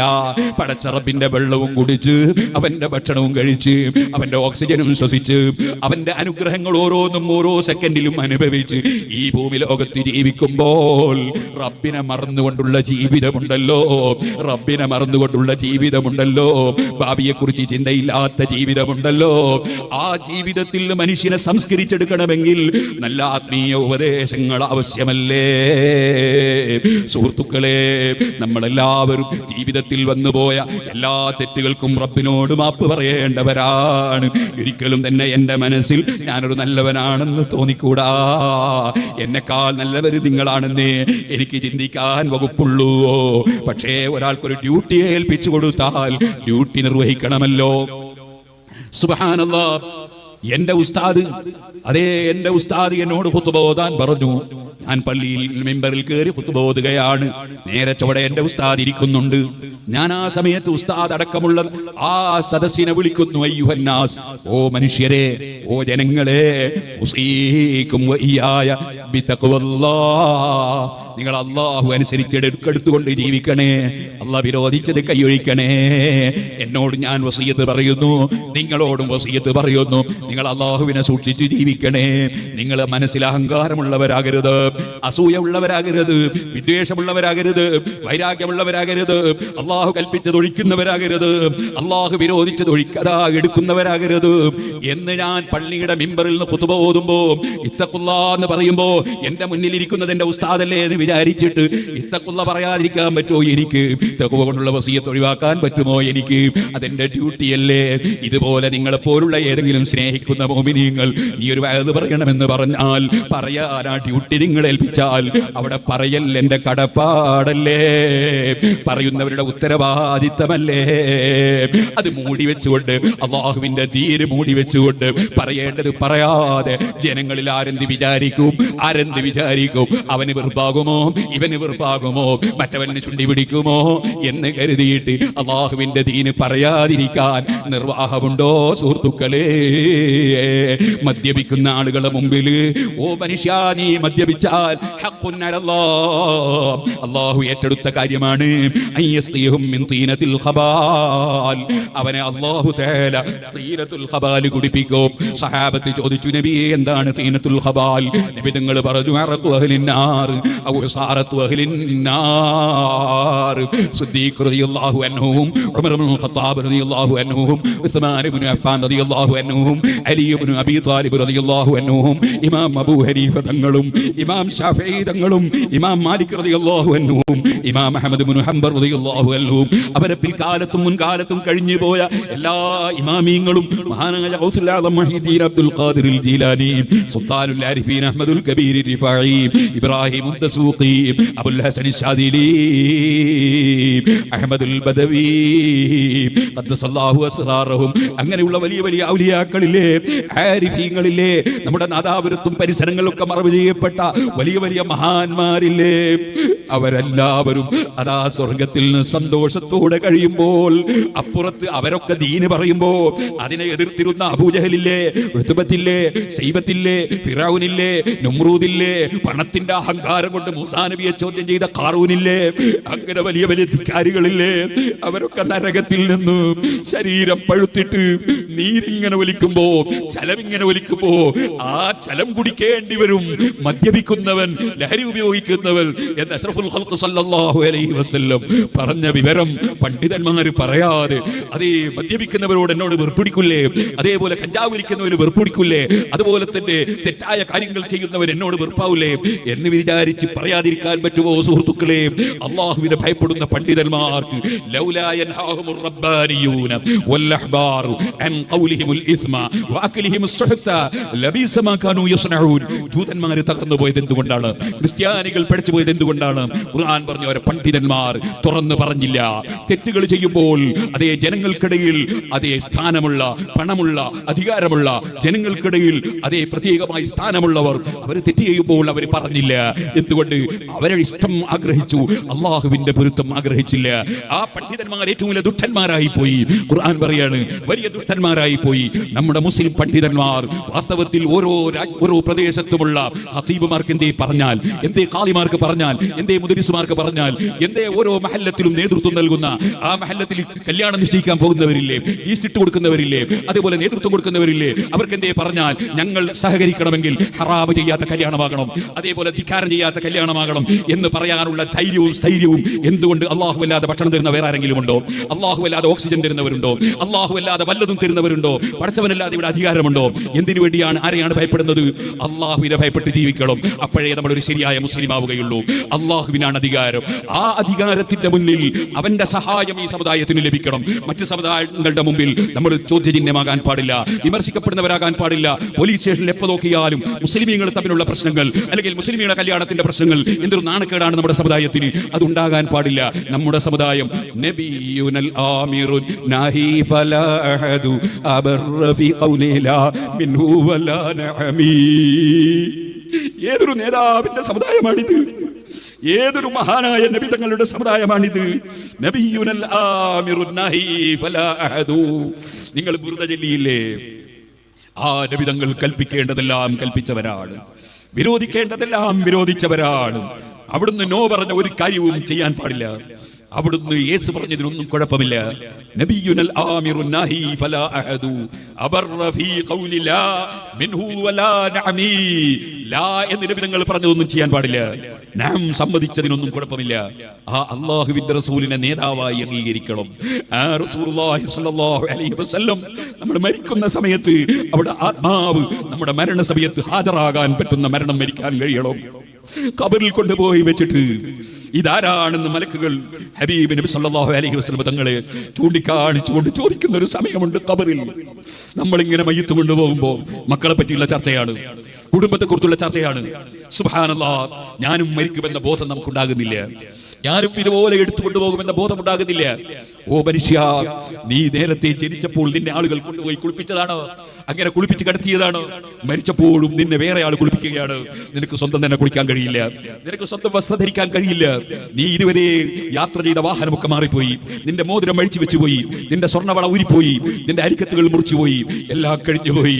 നീ 3 ഘട്ടം തുണിയിൽ പൊതിഞ്ഞ് കൊണ്ടുപോവുകയാണ്, കൊണ്ടുപോയിട്ട് ഖബറിൽ വെക്കുകയാണ്. ആ ഖബറിൽ കിടക്കുന്ന സമയത്തെ കുറിച്ച് ബോധം വേണം. മിൻഹാ ഖലഖനാകും വഫീഹാ നുഈദുകും വമിൻഹാ നുഖ്രിജുകും താറതൻ ഉഖ്റാ. നിങ്ങളെ ഈ മണ്ണിൽ നിന്ന് പഠിച്ചതാണ് നമ്മൾ, ആ മണ്ണിലേക്ക് തിരിച്ചു കൊണ്ടുപോകും നമ്മൾ. വമിൻഹാ നുഖ്രിജുകും താറതൻ ഉഖ്റാ. ഇനി ഒരു പ്രാവശ്യം അതിൽ നിങ്ങളെ പുറത്തേക്ക് കൊണ്ടുവരും. ഈ ആയത്ത് മോദിയിട്ട് 4 ഭാഗത്ത് നിൽക്കുന്ന മുഅ്മിനീങ്ങൾ 2 കൈയും കൂട്ടിയിട്ട് മണ്ണ് വാരിയിടും. ഒറ്റ കൈ കൊണ്ടല്ല മണ്ണിടേണ്ടത്, 2 കൈയും കൂട്ടിയിട്ടാണ് മണ്ണ് വാരിയിടേണ്ടത്. അത് ഖബറിന്റെ ചുറ്റുഭാഗത്ത് നിൽക്കുന്നവരാണ് ചെയ്യേണ്ടത്. ഇരിക്കട്ടെ, അങ്ങനെ ഒരു അവസ്ഥ എനിക്ക് വരാനുണ്ട്, നിങ്ങൾക്ക് വരാനുണ്ട്. അങ്ങനെ വരുമ്പോൾ ഖബറിൽ കൊണ്ടുപോയി വെച്ചാൽ അവിടെ ഹബീബ് മുഹമ്മദ് റസൂലുള്ളാഹി സ്വല്ലല്ലാഹു അലൈഹി വസല്ലം തങ്ങളെ ഖബറിൽ നിന്ന് ചൂണ്ടിക്കാണിച്ചുകൊണ്ട് ചോദിക്കുന്നു, മാ ഹാദർ റജുലുൽ ലദീ ബുഇസ ഫീകും. ഇതാരാണെന്ന് പറയാൻ ഒക്കുമോ? ഇതാരാണെന്ന് പറയാൻ ഒക്കുമോ? ഇമാം ബുഖാരി റളിയല്ലാഹു അൻഹു റിപ്പോർട്ടിന്റെ ഹദീസാണ്. ഇവിടെ ഹാദാ മുഹമ്മദ് റസൂലുള്ളാഹി എന്ന് നല്ല സ്ഫുടമായ ഭാഷയിൽ പറയാൻ കഴിയുന്ന ഒരു ജീവിതം നയിക്കണ്ടേ സഹോദരന്മാരെ? ആ നബി തങ്ങളെ നോക്കി പറയാൻ കഴിയുന്ന ഒരു ജീവിതം നയിക്കണ്ടേ? ആ നബി തങ്ങൾ പറഞ്ഞില്ലേ, ഹയാത്തി ഖൈറുൽ ലക്കും വമമാതി ഖൈറുൽ ലക്കും. ഈ ഭൂമിലോകത്ത് ഞാൻ ജീവിച്ചിരിക്കുന്ന സമയം അത് നിങ്ങൾക്ക് ഖൈറാണ്. വമമാതി ഖൈറുൽ ലക്കും, ഞാൻ വഫാത്തായതിനു ശേഷമുള്ള സമയം അത് നിങ്ങൾക്ക് ഖൈറാണ്. അതേ തുറദു അലയ്യ അഅമാലുകും, നിങ്ങളുടെ പ്രവർത്തനങ്ങളെല്ലാം എന്റെ ഖബറിൽ കാണിക്കപ്പെടും. നിങ്ങളുടെ പ്രവർത്തനങ്ങളെല്ലാം എനിക്ക് കാണിക്കപ്പെടും. ഞാൻ ചോദിക്കട്ടെ, അതേ നീ ആദരിക്കുന്ന ബഹുമാനിക്കുന്ന പണ്ഡിതന്മാർ ഇറങ്ങിപ്പോകുന്നത് വരെ നിന്റെ വീട്ടിലെ സ്റ്റേജ് നീ സംരക്ഷിച്ചത് പണ്ഡിതനോടുള്ള ബഹുമാനമാണോ, സയ്യിദിനോടുള്ള ബഹുമാനമാണോ? എങ്കിൽ ഏത് പണ്ഡിതന്മാർക്കും എല്ലാ വിവരവും എത്തിച്ചു കൊടുത്ത നേതാവല്ലേ മുഹമ്മദ് റസൂലുള്ളാഹി? എല്ലാ സയ്യിദന്മാരുടെ ബഹുമാനവും അവിടുത്തെ പേരമക്കൾ എന്ന ബഹുമാനമല്ലേ മുഹമ്മദ് റസൂലുള്ളാഹി? ആ റസൂലുള്ള ഖബറിൽ നിന്ന് നിന്റെ വീട്ടിൽ നടക്കുന്ന, നിന്റെ യാത്രയിൽ നടക്കുന്ന, നിന്റെ രഹസ്യത്തിൽ നടക്കുന്ന, നിന്റെ പരസ്യത്തിൽ നടക്കുന്ന, നീ ജനങ്ങളെ കൊണ്ട് പറയിപ്പിക്കുന്ന ഏത് അനാശ്വാസ പ്രവണതകളുണ്ടോ, ഏത് ബോറായ പ്രവർത്തനങ്ങളുണ്ടോ, എല്ലാം ആ ഖബറിൽ വെച്ച് ആ നേതാവ് കാണുന്നില്ലേ? ആ നേതാവ് അറിയുന്നില്ലേ? നിങ്ങൾ പ്രവർത്തിച്ചോളൂ. ഫസയറല്ലാഹു അമലക്കും വറസൂലുഹു വൽ മുഅ്മിനൂൻ. നിങ്ങളെ പ്രവർത്തനം അല്ലാഹു കാണുന്നുണ്ട്, വറസൂലുഹു അല്ലാഹുവിന്റെ റസൂലും അറിയുന്നുണ്ട്, വൽ മുഅ്മിനൂൻ. നിങ്ങൾ ഇപ്പോൾ താമസിക്കുന്ന വീട് നിർമ്മിച്ച ബാപ്പമാരില്ലേ, നിങ്ങൾക്ക് ആ സ്വത്ത് കൈമാറിയ ബാപ്പമാരില്ലേ, അധ്വാനിച്ചുണ്ടാക്കിയ അമ്മമാരില്ലേ, ആ മരിച്ചുപോയ മുഅ്മിനീങ്ങളും നിങ്ങൾ കാട്ടിക്കൂട്ടുന്നതെല്ലാം ഖബറിൽ വെച്ച് അറിയുന്നുണ്ടേ. എന്റെ മക്കൾ ഇങ്ങനെ ആയിപ്പോയല്ലോ, എന്റെ മകൻ ഇങ്ങനെ ആയിപ്പോയല്ലോ എന്ന് അവരെ ദുഃഖിപ്പിക്കാൻ പറ്റുമോ? സഹോദരിമാരെ, സഹോദരന്മാരെ, നമ്മൾ അല്ലാഹുവിന്റെ ദീനിൽ വിശ്വാസമുള്ളവരല്ലേ? നമ്മളെ ഈമാൻ നമ്മെ എപ്പോഴും നല്ലതിലേക്ക് നയിക്കണ്ടേ? നമ്മളെങ്ങനെ യാതൊരു ലക്കും ലക്കാനുമില്ലാത്ത ബ്രേക്കില്ലാത്ത ജീവിതമായി പോകാൻ പാടുണ്ടോ? ഞാൻ നീട്ടി സംസാരിക്കുന്നില്ല. അള്ളാഹുവിന്റെ സഹായം വേണം, അള്ളാഹുവിന്റെ അടുക്കൽ പോകാനുണ്ടെന്ന ബോധം വേണം, പാരത്രിക ലോകത്തെ കുറിച്ചുള്ള ചിന്ത വേണം. ആ ചിന്ത നഷ്ടപ്പെടുന്നത് കൊണ്ടാണ് ഈ ഭൗതികമായ ലോകത്തുള്ള പലതിലും ഹറാമും ഹലാലും നോക്കാതെ നമ്മൾ പലരും പെട്ടുപോകുന്നത്. ഞാനൊരു ചെറിയ സംഭവം പറഞ്ഞ് എന്റെ പ്രസംഗം നിർത്തട്ടെ. മഹാനായ സയ്യിദുനാ ഉമർ ഇബ്നുൽ ഖത്താബ് റളിയല്ലാഹു അൻഹു, സുഹൃത്തുക്കളെ, നമ്മുടെ പ്രവർത്തകർ ബക്കറ്റ് കൊണ്ടുവരും, നല്ല സംഭാവനകൾ ഇട്ടു നിങ്ങൾ സഹായിച്ചു കൊടുക്കണം. അല്ലാഹു തആല നമ്മുടെ ദീനിന്റെ പ്രവർത്തനങ്ങളെല്ലാം വിജയിപ്പിച്ചു തരുമാറാകട്ടെ. സുബ്ഹാനല്ലാഹ്. ഉമർ ഇബ്നുൽ ഖത്താബ് റളിയല്ലാഹു അൻഹു കൊട്ടാരത്തിൽ ഇരിക്കുന്നു. എന്ത് കൊട്ടാരം? ചെറ്റപ്പറയാണ് കൊട്ടാരം, അല്ലാതെ വലിയ കൊട്ടാരമൊന്നുമില്ല. ഉമർ ഇബ്നുൽ ഖത്താബ് റളിയല്ലാഹു അൻഹു ഇങ്ങനെ ഇരിക്കുന്നു. അങ്ങനെ ഇരിക്കുമ്പോൾ ഏത് കാര്യവും ചെയ്യുമ്പോൾ അതിന്റെ ആളുകളെ പുകഴ്ത്തലോ ആളുകളെ ഇകഴ്ത്തലോ നോക്കിയിട്ടല്ലോ ചെയ്യേണ്ടത്. ഉമർ ഇബ്നുൽ ഖത്താബ് റളിയല്ലാഹു അൻഹുവിന് പല രാജ്യങ്ങളും മഹാനവറുകളുടെ കാലത്ത് ഫതഹുണ്ടായി. ധാരാളം സ്വർണവും വെള്ളിയും ഒക്കെ അവിടെ ഖജനാവിലേക്ക് വന്ന ഒരു സമയമാണ്. അപ്പോൾ ഒരു ഗ്രാമീണനായ മനുഷ്യൻ വന്നു. എന്നിട്ട് ഉമർ ഇബ്നുൽ ഖത്താബിനെ ഒന്ന് പുകഴ്ത്തിയിട്ട് അങ്ങ് പാടി, യാ ഉമറൽ ഖൈരി ജുസീതൽ ജന്ന ഉസൂബുനയ്യാതി വഉമ്മഹുന്ന വകുല്ലന അമീന الزമാനി ജന്ന ഖീമു ബില്ലാഹി ലതഫഅലന്ന. ഓ ഉമർ, ഖൈർ പ്രവർത്തിക്കുന്നവരായ ഉമറേ, സ്വർഗ്ഗം അല്ലാഹു നിങ്ങൾക്ക് പ്രതിഫലം തരട്ടെ. എന്റെ പെൺമക്കൾക്ക് വസ്ത്രം തരണം, ആ പെൺമക്കളെ ഉമ്മമാർക്കും വസ്ത്രം കൊടുക്കണം. നിങ്ങൾ ഈ കാലഘട്ടത്തിൽ ഞങ്ങൾക്ക് കാവലായി പ്രവർത്തിക്കണം. ഞാൻ സത്യം ചെയ്ത് പറയുന്നു, ലതഫഅലന്ന, നിങ്ങളത് ചെയ്തേ പറ്റൂ. ഉമർ ഇബ്നുൽ ഖത്താബ് റളിയല്ലാഹു അൻഹുവിനെ പുകഴ്ത്തി പാടിയപ്പോ അതിന്റെ പേരിൽ ഉമർ റളിയല്ലാഹു അൻഹു പൊങ്ങാനൊന്നും പോയിട്ടില്ല. ഉമർ റളിയല്ലാഹു അൻഹു അതിന്റെ പേരിൽ സന്തോഷിച്ചിട്ടില്ല. അതേ സത്യം ചെയ്തല്ലേ പറഞ്ഞത്, അതുകൊണ്ടൊന്നും ഉമർ റളിയല്ലാഹു അൻഹു കുലുങ്ങിയിട്ടില്ല. ഉമർ റളിയല്ലാഹു അൻഹു ചോദിച്ചു, ഫഇല്ലം അഫ്അൽ യകൂനു മാദാ? നീ പറഞ്ഞതുപോലെ ചെയ്തില്ലെങ്കിൽ എന്താ സംഭവിക്കുക? അപ്പോൾ അദ്ദേഹം പറഞ്ഞു, ഇദൻ അബാ അഫ്സിൻ ലഅദ്ഹബന്ന. അങ്ങനെ വന്നാൽ അബൂ ഹഫ്സ് എന്ന് ഉമർ ഇബ്നു ഖത്താബിന്റെ പേരാണ്. അബൂ ഹഫ്സ് ഹഫ്സ് റളിയല്ലാഹു അൻഹുവിന്റെ ബാപ്പയാണ്. അതേ, ഞാനങ്ങ് പോകുമെന്നല്ലാതെ നിങ്ങളൊന്നും തന്നില്ലെങ്കിൽ ഇവിടെ ഒന്നും വരാനില്ല. ഉമർ ഇബ്നു ഖത്താബ് തങ്ങൾ ആ സമയത്ത് ചോദിച്ചു, വൈദാ ദഹബതേകൂനു മാദാ, നിങ്ങളങ്ങ് പോയാൽ ഇവിടെ എന്താ വരിക? അപ്പോൾ അയാളങ്ങ് ചൊല്ലാണ്, യകൂനു അൻ ഹാലി ലതുസ്അലന്ന യൗമാ തകൂനുൽ അതിയാതു ഹന്നാ വമൗഖിഫുൽ മസ്ഊലി ബൈനഹുന്നാ ഇമ്മാ ഇലാ നാരിൻ വഇമ്മാ ജന്നാ. എന്റെ അവസ്ഥയെ കുറിച്ച് നിങ്ങളോട് ചോദ്യം ചെയ്യപ്പെടുന്ന ഒരു സ്ഥലത്ത് നമ്മൾ എത്തും. അവിടെയാണല്ലോ കൊടുത്തവർക്ക് കൊടുത്തതിന്റെ ഗുണം ലഭിക്കുന്നത്. അവിടെയാണല്ലോ എന്റെ ഉടുതുണിയില്ലാത്ത ആ പെൺകുട്ടികളുടെ കാര്യവും അതുപോലെ ഉമ്മമാരുടെ കാര്യവും എല്ലാം ചോദ്യം ചെയ്യപ്പെടുന്ന ഒരു സ്ഥലം. പടച്ച റബ്ബിന്റെ കോടതിയുണ്ടല്ലോ, അമീറുൽ മുഅ്മിനീൻ. അവിടെ എനിക്കും നിങ്ങൾക്കുമൊക്കെ ഉള്ള അവസ്ഥ എന്താണ്? ഇമ്മാ ഇലാ നാരിൻ വഇമ്മാ ജന്ന. അവിടെ ഒരുപക്ഷേ നരകത്തിലേക്ക് പോകേണ്ടി വരും, അല്ലെങ്കിൽ സ്വർഗത്തിലേക്ക് പോകേണ്ടി വരും. ഫരീഖും ഫിൽ ജന്നതി വഫരീഖും ഫിസ് സഈർ. അങ്ങനെ രണ്ട് ടീമല്ലേ അവിടെയുള്ളൂ. ഒന്ന് സ്വർഗത്തിലേക്ക് പോകുന്ന ടീമാണ്, മറ്റൊന്ന് നരകത്തിലേക്ക് പോകുന്ന ടീമാണ്. സുബ്ഹാനല്ലാഹ്. ഇമാം സുബ്കി റളിയല്ലാഹു അൻഹു രേഖപ്പെടുത്തുന്നു, ഫലമ്മാ ദക്കറ ലഹുൽ ജന്നത വന്നാർ. ഉമർ ഇബ്നു ഖത്താബിന്റെ മുമ്പിൽ സ്വർഗവും നരകവും ഓർമ്മിപ്പിച്ചപ്പോൾ, വൽ മൗഖിഫു ബൈന യദയിൽ മൗലൽ ജബ്ബാർ, അധികാരമുള്ള പടച്ചവന്റെ മുമ്പിൽ പോയി നിൽക്കണമെന്ന വിഷയം ഓർമ്മിപ്പിച്ചപ്പോൾ ബകാ, ഉമർ ഇബ്നുൽ ഖത്താബ് കരഞ്ഞു. ഹത്ത ഖല്ലത്തിൽ യതൂബി ദുമുഇഹി, താടിയുടെ ഉള്ളിലൂടെ അതാ കണ്ണുനീരിങ്ങനെ ഒലിക്കുന്നു. ഉമർ ഇബ്നുൽ ഖത്താബ് വിളിക്കുന്നു, യാ ഗുലാം, അവിടുത്തെ സർവന്റിനെ വിളിക്കുന്നു. അതിഹി ഖമീസി ഹാദാ ലിദാലിക്കൽ യൗമിൽ ആലി ശിഅരിഹി. എന്നെ പുകഴ്ത്തി പാടിയ വകയിൽ അവന് ഞാനൊന്നും കൊടുക്കുന്നില്ല, പക്ഷേ പടച്ചവന്റെ കോടതിയിൽ പോയി നിൽക്കണമല്ലോ, അതിനു വേണ്ടി എന്റെ ഈ കുപ്പായം ഞാൻ അഴിച്ചു തരാം, അത് അദ്ദേഹത്തിന് കൊടുത്തോളൂ. അമാ വല്ലാഹി ലാ അംലികു ഗൈറഹു, എനിക്ക് സ്വന്തത്തിൽ എന്റെ കയ്യിൽ വേറെ ഒന്നുമില്ല, പൊതു സ്വത്തൊന്നും എന്റേതല്ലല്ലോ, അത് അതിന്റെ കാര്യത്തിലല്ലേ ഉപയോഗിക്കാൻ പറ്റൂ, എന്റേതല്ലേ എനിക്ക് കൊടുക്കാൻ പറ്റൂ. ഈ ഒരു കുപ്പായമല്ലാതെ എന്റെ കയ്യിലൊന്നുമില്ല. സുഹൃത്തുക്കളെ, അവരൊക്കെ അള്ളാഹുവിന്റെ തൃപ്തി നേടിയത് പടച്ചവന്റെ കോടതി ഓർമ്മിച്ചിട്ടാണ് കേട്ടോ. അവരെ കാണണം നമുക്ക്, അവരെ കൈപിടിക്കണം നമുക്ക്. നമ്മളെന്തിനാണ് ബദ്ർ മൗലിദ് ഓതുന്നത്? എന്തിനാണ് ബദരീങ്ങൾ ആണ്ട് നടത്തുന്നത്? എന്തിനാ മുഹീദ്ദീൻ ശൈഖ് ആണ്ട് നടത്തുന്നത്? എന്തിനാ റിഫായി ശൈഖിന്റെ ആണ്ട് നടത്തുന്നത്? അതുകൊണ്ട് നമുക്ക് പേരെടുക്കാനാണോ? നമ്മൾക്ക് നമ്മളാ നടത്തുന്നത് എന്ന് പറയാനാണോ? അല്ല, ആ മഹാന്മാരെ കൂടെ ഒരുമിച്ച് കൂടാനാണോ? നമ്മൾ അള്ളാഹുവിന്റെ പൊരുത്തം മാത്രം കരുതി റബ്ബിന്റെ ദീനിന് വേണ്ടി പ്രവർത്തിക്കണം, SYS-ന് വേണ്ടി പ്രവർത്തിക്കണം, മുസ്ലിം ജമാഅത്തിന് വേണ്ടി പ്രവർത്തിക്കണം, SSF-ന് വേണ്ടി പ്രവർത്തിക്കണം. ഞാനൊരു കാര്യം പറയട്ടെ, മിൻ ഹുസ്നി ഇസ്ലാമിൽ മർഇ തർകുഹു മാ ലാ യഅനി. ഞാൻ ഈ അടുത്ത് ദുബായിൽ വെച്ച് അതേ SYS-ന്റെ സ്റ്റേറ്റ് സമ്മേളനത്തോടനുബന്ധിച്ച് നടക്കുന്ന അവിടെ നടന്ന സമ്മേളനത്തിൽ ഞാൻ ഈ ഹദീസ് ഉദ്ധരിച്ചിട്ടുണ്ട്, പല സ്ഥലങ്ങളിലും ഉദ്ധരിച്ചിട്ടുണ്ട്, ഇന്നലെയും ഉദ്ധരിച്ചിട്ടുണ്ട്. ഇവിടെയും പറയട്ടെ, ഒരു മനുഷ്യന്റെ ഇസ്ലാം നന്നായാൽ അവന്റെ സ്വഭാവം ആവശ്യമില്ലാത്തതിൽ ഇടപെടൂല, ആവശ്യമില്ലാത്തതിൽ ഇടപെടൂല. അതല്ലേ നമ്മുടെ നേതൃത്വം, അതല്ലേ നമ്മുടെ സംഘടന. ആരെന്ത് ചെയ്താലും, ആര് തമ്മിൽ എന്ത് പറഞ്ഞാലും, എവിടെ എന്ത് കൊടുങ്കാറ്റടിച്ചാലും എല്ലാ മുഅ്മിനീങ്ങളും രക്ഷപ്പെടണം, എല്ലാവരും ഐക്യപ്പെടണം, എല്ലാവരും നന്നാകണമെന്നല്ലാതെ ഒരിക്കലും തന്നെ നമ്മൾ ആരെയും ഇൻസൾട്ട് ആക്കാനോ ഭിന്നിപ്പിൽ സന്തോഷിക്കാനോ നമ്മൾക്ക് പറ്റൂല. മിൻ ഹുസ്നി ഇസ്ലാമിൽ മർഇ തർകുഹു മാ ലാ യഅനി. ആവശ്യമില്ലാത്ത വിഷയങ്ങളിൽ ഇടപെടാതിരിക്കുക, അത് മനുഷ്യന്റെ ഇസ്ലാം നന്നായാൽ ഉണ്ടാകുന്ന സവിശേഷതയാണ് കേട്ടോ.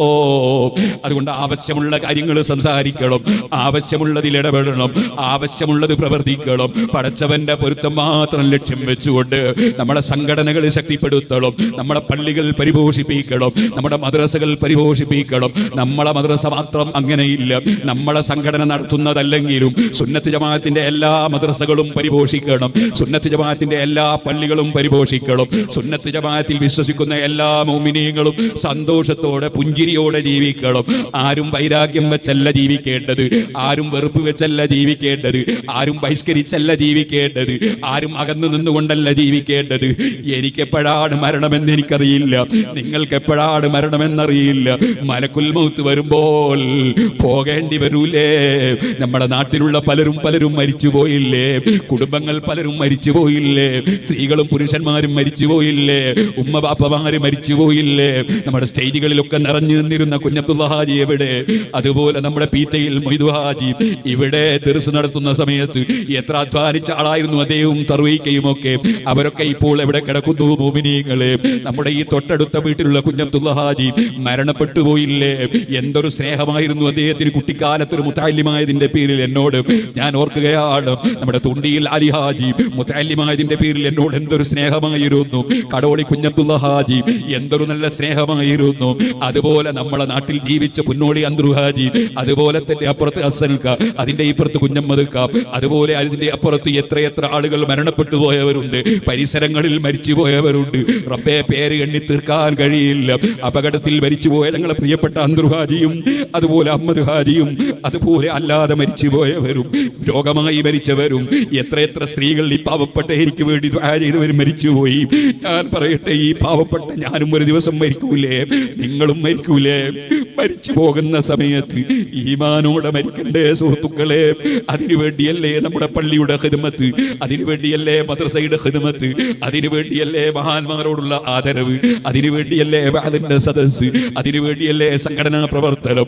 ഈമാനോടെ മരിക്കണം, സ്വർഗത്തിന്റെ ചിത്രം കണ്ട് മരിക്കണം. മലക്കുകൾ വന്ന് സമാധാനിപ്പിക്കുന്ന വിധം വിട പറയാൻ കഴിയണം. ഖബറിൽ ചെന്നാൽ സൽക്കർമ്മം സമാധാനിപ്പിക്കാനുണ്ടാകണം. തെറ്റുകൾ വന്നെങ്കിൽ അല്ലാഹു തആല നമുക്ക് മാപ്പ് തരണം. പടച്ച റബ്ബിന്റെ കോടതിയിലെത്തിയാൽ ഹബീബ് നബി സല്ലല്ലാഹു അലൈഹി വസല്ലമ തങ്ങളെ കയ്യിൽ നിന്ന് ഹൗദുൽ കൗസർ കുടിക്കണം.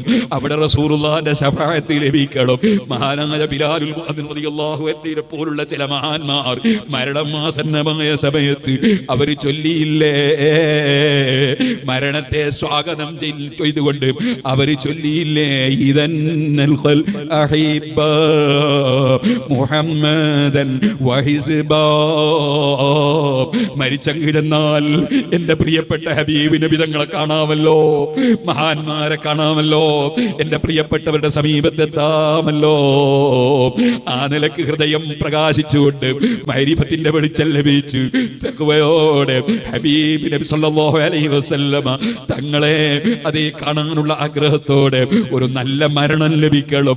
ഈ താഴ്ന്ന കടിപിടിയുടെ ദുനിയാവ്, പരസ്പരം മത്സരിക്കുന്ന ദുനിയാവ്, പരസ്പരം കുറ്റം പറയുന്ന ദുനിയാവ്, പരസ്പരം ആക്ഷേപിക്കുന്ന ദുനിയാവ്, പരസ്പരം ഓരോരുത്തരും സ്ഥാനത്തിന് വേണ്ടി ഓടി നടക്കുന്ന ദുനിയാവ്, ഈ താഴ്ന്ന ദുനിയാവിന് പകരം അവസാനിക്കാത്ത ലോകം, അവിടെ സന്തോഷം സമ്പാദിക്കാൻ കഴിയണം.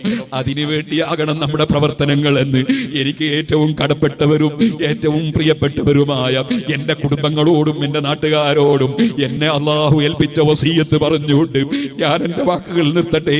അർഹമുർ റഹീമീനായ അൽ മലിക്കുൽ ജബ്ബാറായ രാജസയ്യിദായ റഹ്മാനേ, ഈ പാവപ്പെട്ടവനൊരു മഹ്സൂബായ നബിയല്ല, മഹ്ഫൂദായ ഖുതുബല്ല, ജീവിതത്തിൽ 1000 തെറ്റുകൾ വന്നുപോയ പാപിയാണ്. ഞങ്ങളിൽ പലരും പാപികളാണ്. ഞങ്ങൾക്കെല്ലാവർക്കും സർവ്വ തെറ്റുകുറ്റങ്ങളും മാപ്പാക്കി ഞങ്ങളെ നീ നന്നാക്കി തരണമല്ലാ. നല്ലത് മാത്രം ചിന്തിക്കാനും നല്ലത് മാത്രം സംസാരിക്കാനും നല്ലവരായി ജീവിക്കാനും നല്ലവരായി മരിക്കാനും ഭാഗ്യം തരണേ അല്ലാ. ചെറുപ്പക്കാരൊക്കെ എഴുന്നേറ്റ് നിൽക്കണം. നമുക്ക് നമ്മുടെ നാടുകളിൽ നിന്ന് മരണപ്പെട്ടു പോയ എല്ലാവരുടെയും പേരിൽ നമ്മുടെ കുടുംബങ്ങൾ, അയൽവാസികൾ, സ്നേഹിച്ച ജനങ്ങൾ, നമ്മളെ സഹായിച്ചവർ, സഹകരിച്ചവർ എല്ലാവരുടെ പേരിലും സൂറത്തുൽ ഫാത്തിഹയും ഇഖ്ലാസും മുഅവ്വിദത്തൈനിയും ഓതി നമ്മുടെ മുൻഗാമികളോടുള്ള കടപ്പാട് വീട്ടി നമുക്ക് ദുആ ചെയ്യണം. അല്ലാഹു നമ്മുടെ മജ്ലിസ് ദുആക്ക് ഇജാബത്തുള്ള മജ്ലിസായി നമ്മിൽ നിന്ന് ഖബൂൽ ചെയ്യുമാറാകട്ടെ. SYSന്റെ പ്രവർത്തകർ സംഘടിപ്പിച്ച ഈ പരിപാടി പലരും ചോദിച്ചു, അവർ തന്നെ എന്നോട് പറഞ്ഞു, ഈ പരിപാടി സംഘടിപ്പിച്ച് വല്ല സംഖ്യയും കൂടുതലുണ്ടെങ്കിൽ എന്താ ചെയ്യുക എന്ന് ചോദിച്ചു. കൂടുതലായി പോകുന്നു പേടിച്ചിട്ട് ആരും കൊടുക്കാതിരിക്കണ്ട, എല്ലാവരും നല്ലോണം കൊടുത്തോളി. ആവശ്യം ധാരാളമുണ്ട്. ഞാൻ ഒരാഴ്ച മുമ്പ് ഇതിലിങ്ങനെ വരുമ്പോൾ അവിടെ നമ്മുടെ മദ്രസയുടെ സമീപത്ത് വണ്ടി നിർത്തി. അപ്പൊ കുറെ ചെറുപ്പക്കാർ പോസ്റ്റർ ഇങ്ങനെ ഒട്ടിക്കാൻ വേണ്ടി അതിന്റെ പണിയിലാണ്. എനിക്ക് വലിയ സന്തോഷം തോന്നി. അല്ലാഹു തആല അവർക്കൊക്കെ ഖൈറും ബർക്കത്തും നൽകട്ടെ. അപ്പൊ ഞാൻ വിളിച്ചിട്ട് പറയും, നല്ല പൈസ ഉണ്ടാക്കണം, നിങ്ങൾ ഈ മദ്രസ കാണുന്നില്ലേ, ഇങ്ങനെ വളരെയേറെ ശോഷിച്ച് നിൽക്കുന്നു, ഈ മദ്രസക്ക് ടൈൽസ് ഇടണം, ആ മദ്രസക്ക് പെയിന്റ് ചെയ്യണം, മദ്രസക്ക് ഇനി ഒരുപാട് പണികൾ എടുക്കാനുണ്ട്, അതിനെല്ലാവരും നല്ല പൈസ വാങ്ങിയിട്ട് അതിലൂടെ പൈസ ഉണ്ടാക്കിയിട്ട് ഈ മദ്രസ ശരിയാക്കാൻ വേണ്ടി നിങ്ങൾ ശ്രമിക്കണം എന്ന് ഞാൻ ആ കുട്ടികളോട് പറഞ്ഞു. അല്ലാഹു തആല അവർക്കും അതുപോലെ സഹായിക്കുന്നവർക്കൊക്കെ ബർക്കത്ത് നൽകട്ടെ. നിങ്ങളൊക്കെ നല്ലതിനു വേണ്ടി എപ്പോഴും സഹായിക്കണം. SOSന്റെ കയ്യിൽ ഒരു നയാകാശ് കൊടുത്താൽ വെറുതെ ആയി പോകില്ല, അത് നല്ലതിന് മാത്രമേ ചെലവഴിക്കുള്ളൂ. ഒന്നുകിൽ ചെലവഴിക്കുന്നത് ഏതെങ്കിലും പാവപ്പെട്ടവരെ സഹായിക്കാൻ സാന്ത്വനത്തിന് വേണ്ടിയായിരിക്കും, അല്ലെങ്കിൽ ഏതെങ്കിലും മദ്രസക്കോ പള്ളിക്കോ ദീനീ പ്രവർത്തനത്തിന് വേണ്ടിയായിരിക്കും. ഒരിക്കലും അത് നഷ്ടപ്പെട്ടു പോകില്ല. നമ്മുടെ ദീനീ പ്രവർത്തനം അല്ലാഹു തആല ഖബൂൽ ചെയ്യുമാറാകട്ടെ. നിങ്ങൾ എല്ലാവരെയും ഞാൻ പ്രത്യേകം സ്നേഹത്തോടെ ക്ഷണിക്കുകയാണ്. ജനുവരി 20-ന് കുറ്റ്യാടിയിൽ 79 ഖുർആൻ മനഃപാഠമാക്കിയ മക്കൾക്ക് സർട്ടിഫിക്കറ്റ് കൊടുക്കുന്ന ഹാഫിളീങ്ങൾക്ക് സർട്ടിഫിക്കറ്റ് കൊടുക്കുന്ന ഒരു സമ്മേളനമുണ്ട്. മഹാനായ സുൽത്താനുൽ ഉലമയും റഈസുൽ ഉലമയും അതുപോലെ സയ്യിദ് അലി ബാഫക്കി തങ്ങളും ബദ്രു സാദാത്ത് തങ്ങളും അതുപോലെ വേറെയും പല പ്രമുഖന്മാരും പൊന്മള ഉസ്താദും അങ്ങനെ പലരും പങ്കെടുക്കുന്ന ആ പരിപാടി രാവിലെ 10 മണി മുതൽ ഹഫലത്തുൽ ഖുർആനെ സംബന്ധിച്ചുള്ള പല പഠനങ്ങളും അതുപോലെ പലതും അവിടെ നടക്കും. നിങ്ങൾ എല്ലാവരും അന്നത്തെ ദിവസം കുറ്റ്യാടിയിൽ വരണം. അതിന്റെ പിറ്റേ ദിവസം 21-ാം തീയതി ഇൻഷാ അല്ലാഹ് ഹജ്ജ് ക്ലാസ് ഉണ്ട്.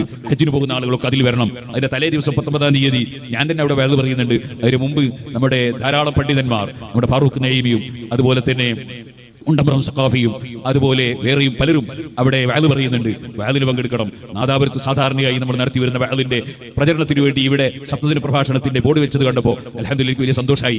ഒരാളെങ്കിലും കൂടുതൽ ഇൽമു കേട്ടാൽ അതിലേ നമുക്ക് ഫലം ചെയ്യുക. അതിനുവേണ്ടി പ്രവർത്തിക്കുന്നവർ വെറുതെ ആവില്ല, അതിനുവേണ്ടി അധ്വാനിക്കുന്നവർ വെറുതെ ആവില്ല, സഹായിക്കുന്നവർ വെറുതെ ആവില്ല. അള്ളാഹുവിന്റെ പൊരുത്തം കരുതി നമ്മൾ എന്ത് ചെയ്താലും അത് അള്ളാഹു വെറുതെ ആക്കൂല. റഹ്മാനായ റബ്ബ് നമ്മുടെ എല്ലാവരുടെയും എല്ലാ അമലുകളും ഖബൂൽ ചെയ്യുമാറാകട്ടെ. അർഹമർ റഹീമായ റബ്ബേ, ഞങ്ങളുടെ മജ്ലിസിനെ ദുആ കിതാബത്തുള്ള മജ്ലിസാക്കണം റഹ്മാനെ. എല്ലാവരും ഫാത്തിഹ ഓതണം. അൽഹംദുലില്ലാഹ് നമ്മുടെ പറമ്പത്ത് അബ്ദുല്ലാ ഹാജിനെ കാണുമ്പോൾ അല്ലാഹു തആല നല്ല ദീർഘായുസ്സും ആഫിയത്തും കൊടുക്കട്ടെ. ഒരു പാവപ്പെട്ട സിറാജുൽ ഹുദയുടെ ഒരു പാവപ്പെട്ട ഒരു സ്റ്റാഫായ എൻ്റെ ശിഷ്യനും കൂടിയായ ഒരു വിദ്യാർത്ഥിക്ക് അദ്ദേഹത്തിന് വീട് വെക്കാൻ സ്ഥലമില്ലായിരുന്നു. നമ്മുടെ അബ്ദുല്ലാ ഹാജി ഇങ്ങോട്ട് വിളിച്ചിട്ട് പറഞ്ഞതാണ് കൊടുക്കാമെന്ന്. അദ്ദേഹം പറഞ്ഞത് പോരെ കുറച്ചും കൂടി വേണമെന്ന് ഞാൻ പറഞ്ഞപ്പോൾ യാതൊരു മടിയില്ലാതെ കൊടുത്തു. അല്ലാഹു അദ്ദേഹത്തിനും കുടുംബത്തിനും അതേപോലെ ഹൈറായത് ധാരാളം വർദ്ധിപ്പിച്ചു കൊടുക്കട്ടെ. നല്ല ആരോഗ്യം അല്ലാഹു തആല അവർക്കും നമുക്കും ഏറ്റിത്തരട്ടെ. രോഗമുള്ളവരുടെ ഒക്കെ രോഗങ്ങൾ അല്ലാഹു തആല സുഖപ്പെടുത്തി തരട്ടെ. ഏറ്റവും വലിയ രോഗം മനസ്സിന്റെ രോഗമാണ്. അള്ളാഹുവിന് തഖ്വയില്ലാത്ത മനസ്സ്, അള്ളാഹുവിനെ കുറിച്ച് ബോധമില്ലാത്ത മനസ്സ്, അഹങ്കാരമുള്ള മനസ്സ്, അസൂയയുള്ള മനസ്സ്, വിദ്വേഷമുള്ള മനസ്സ്, മനസ്സിന്റെ രോഗമാണ് ഏറ്റവും വലിയ രോഗം. ആ രോഗം ഏറ്റവും കൂടുതൽ പിടിപെട്ടവരാണ് സുന്നത്ത് ജമാഅത്തിന് പുറത്തുള്ള ബിദഈകളായ പുത്തൻവാദികളായ കക്ഷികൾ.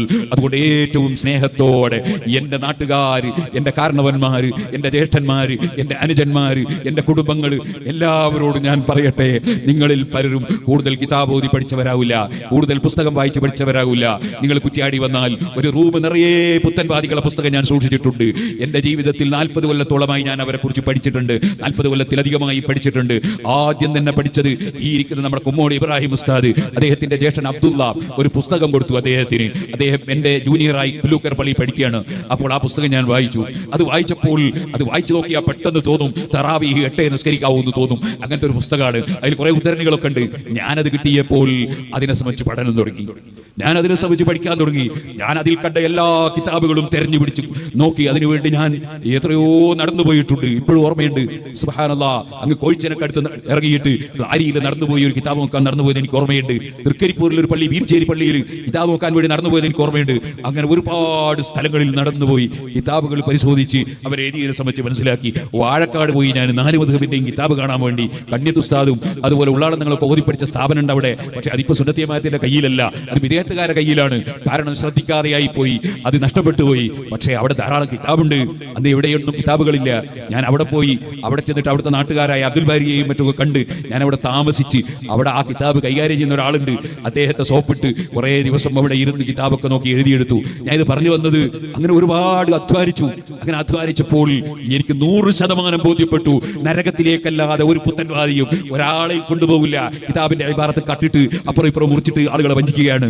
അപ്പുറം ഇപ്പുറം ഉള്ളത് മൂടി വെച്ചിട്ട് കാണിക്കുകയാണ്. ഖുർആന്റെ അർത്ഥം മാറ്റി പറയാണ്, ഹദീസിന്റെ അർത്ഥം മാറ്റി പറയാണ് എന്ന് ബോധ്യപ്പെട്ടു. അതുകൊണ്ടാണ് ഞാൻ സുന്നത്ത് ജമാഅത്തിന്റെ ഖാദിമായത്. അതുകൊണ്ടാണ് എനിക്ക് കുറ്റ്യാടിയിൽ പോയി സേവനം ചെയ്യാൻ സാധിച്ചത്.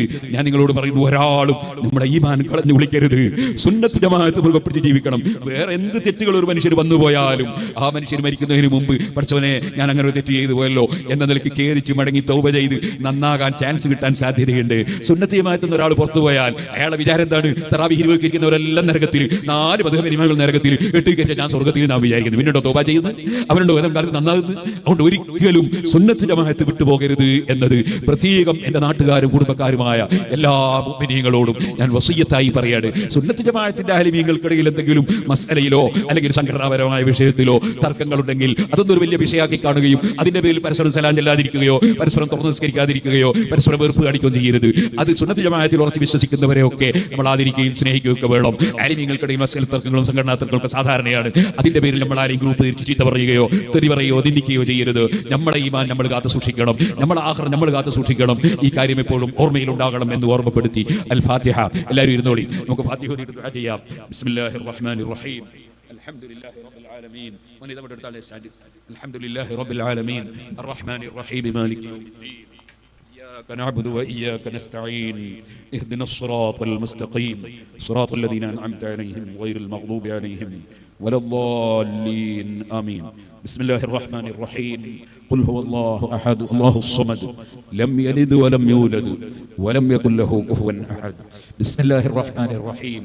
قل هو الله أحد الله الصمد لم يلد ولم يولد ولم يكن له كفوا أحد. بسم الله الرحمن الرحيم. قل هو الله أحد الله الصمد لم يلد ولم يولد ولم يكن له كفوا أحد. بسم الله الرحمن الرحيم. قل أعوذ برب الفلق من شر ما خلق ومن شر غاسق إذا وقب ومن شر النفاثات في العقد ومن شر حاسد إذا حسد. بسم الله الرحمن الرحيم. قل أعوذ برب الناس ملك الناس إله الناس من شر الوسواس الخناس الذي يوسوس في صدور الناس من الجنة والناس. الحمد لله الحمد لله رب العالمين حمدا يوافي نعمه ويكافئ مزيده. اللهم صل وسلم وبارك على رسولك وحبيبك سيدنا محمد وعلى آله وأصحابه سيدنا ومولانا محمد. അർഹമർ റഹീമിനായ റബ്ബേ, ഞങ്ങൾ പറഞ്ഞതും കേട്ടതും ഈ പരിപാടിയും ഞങ്ങളെ എല്ലാ സംവിധാനങ്ങളും സംരംഭങ്ങളും എല്ലാ പരിപാടികളും ആഖിറത്തിൽ ഉപകരിക്കുന്ന അമലായി നീ ഖബൂൽ ചെയ്യണം റഹ്മാനേ. ഞങ്ങൾ ഓതിയതിൻ്റെ പ്രതിഫലം പോലെ ഞങ്ങളെ മുൻഗാമികളായി മരിച്ചുപോയ ഞങ്ങളെ ഉമ്മബാപ്പമാരുണ്ട്, ഞങ്ങളെ ഉസ്താദുമാരുണ്ട്, ഞങ്ങളുടെ നാട്ടിലെ നേതാക്കളുണ്ട്, പ്രവർത്തകരുണ്ട്, സഹായികളുണ്ട്, സഹകാരികളുണ്ട്, ഞങ്ങളെ കുടുംബങ്ങളുണ്ട്, അയൽവാസികളുണ്ട്. ഈ നാട്ടിൽ നിന്ന് മരിച്ചുപോയ ഒരുപാട് ആണ് പെണ്ണുങ്ങളുണ്ട്.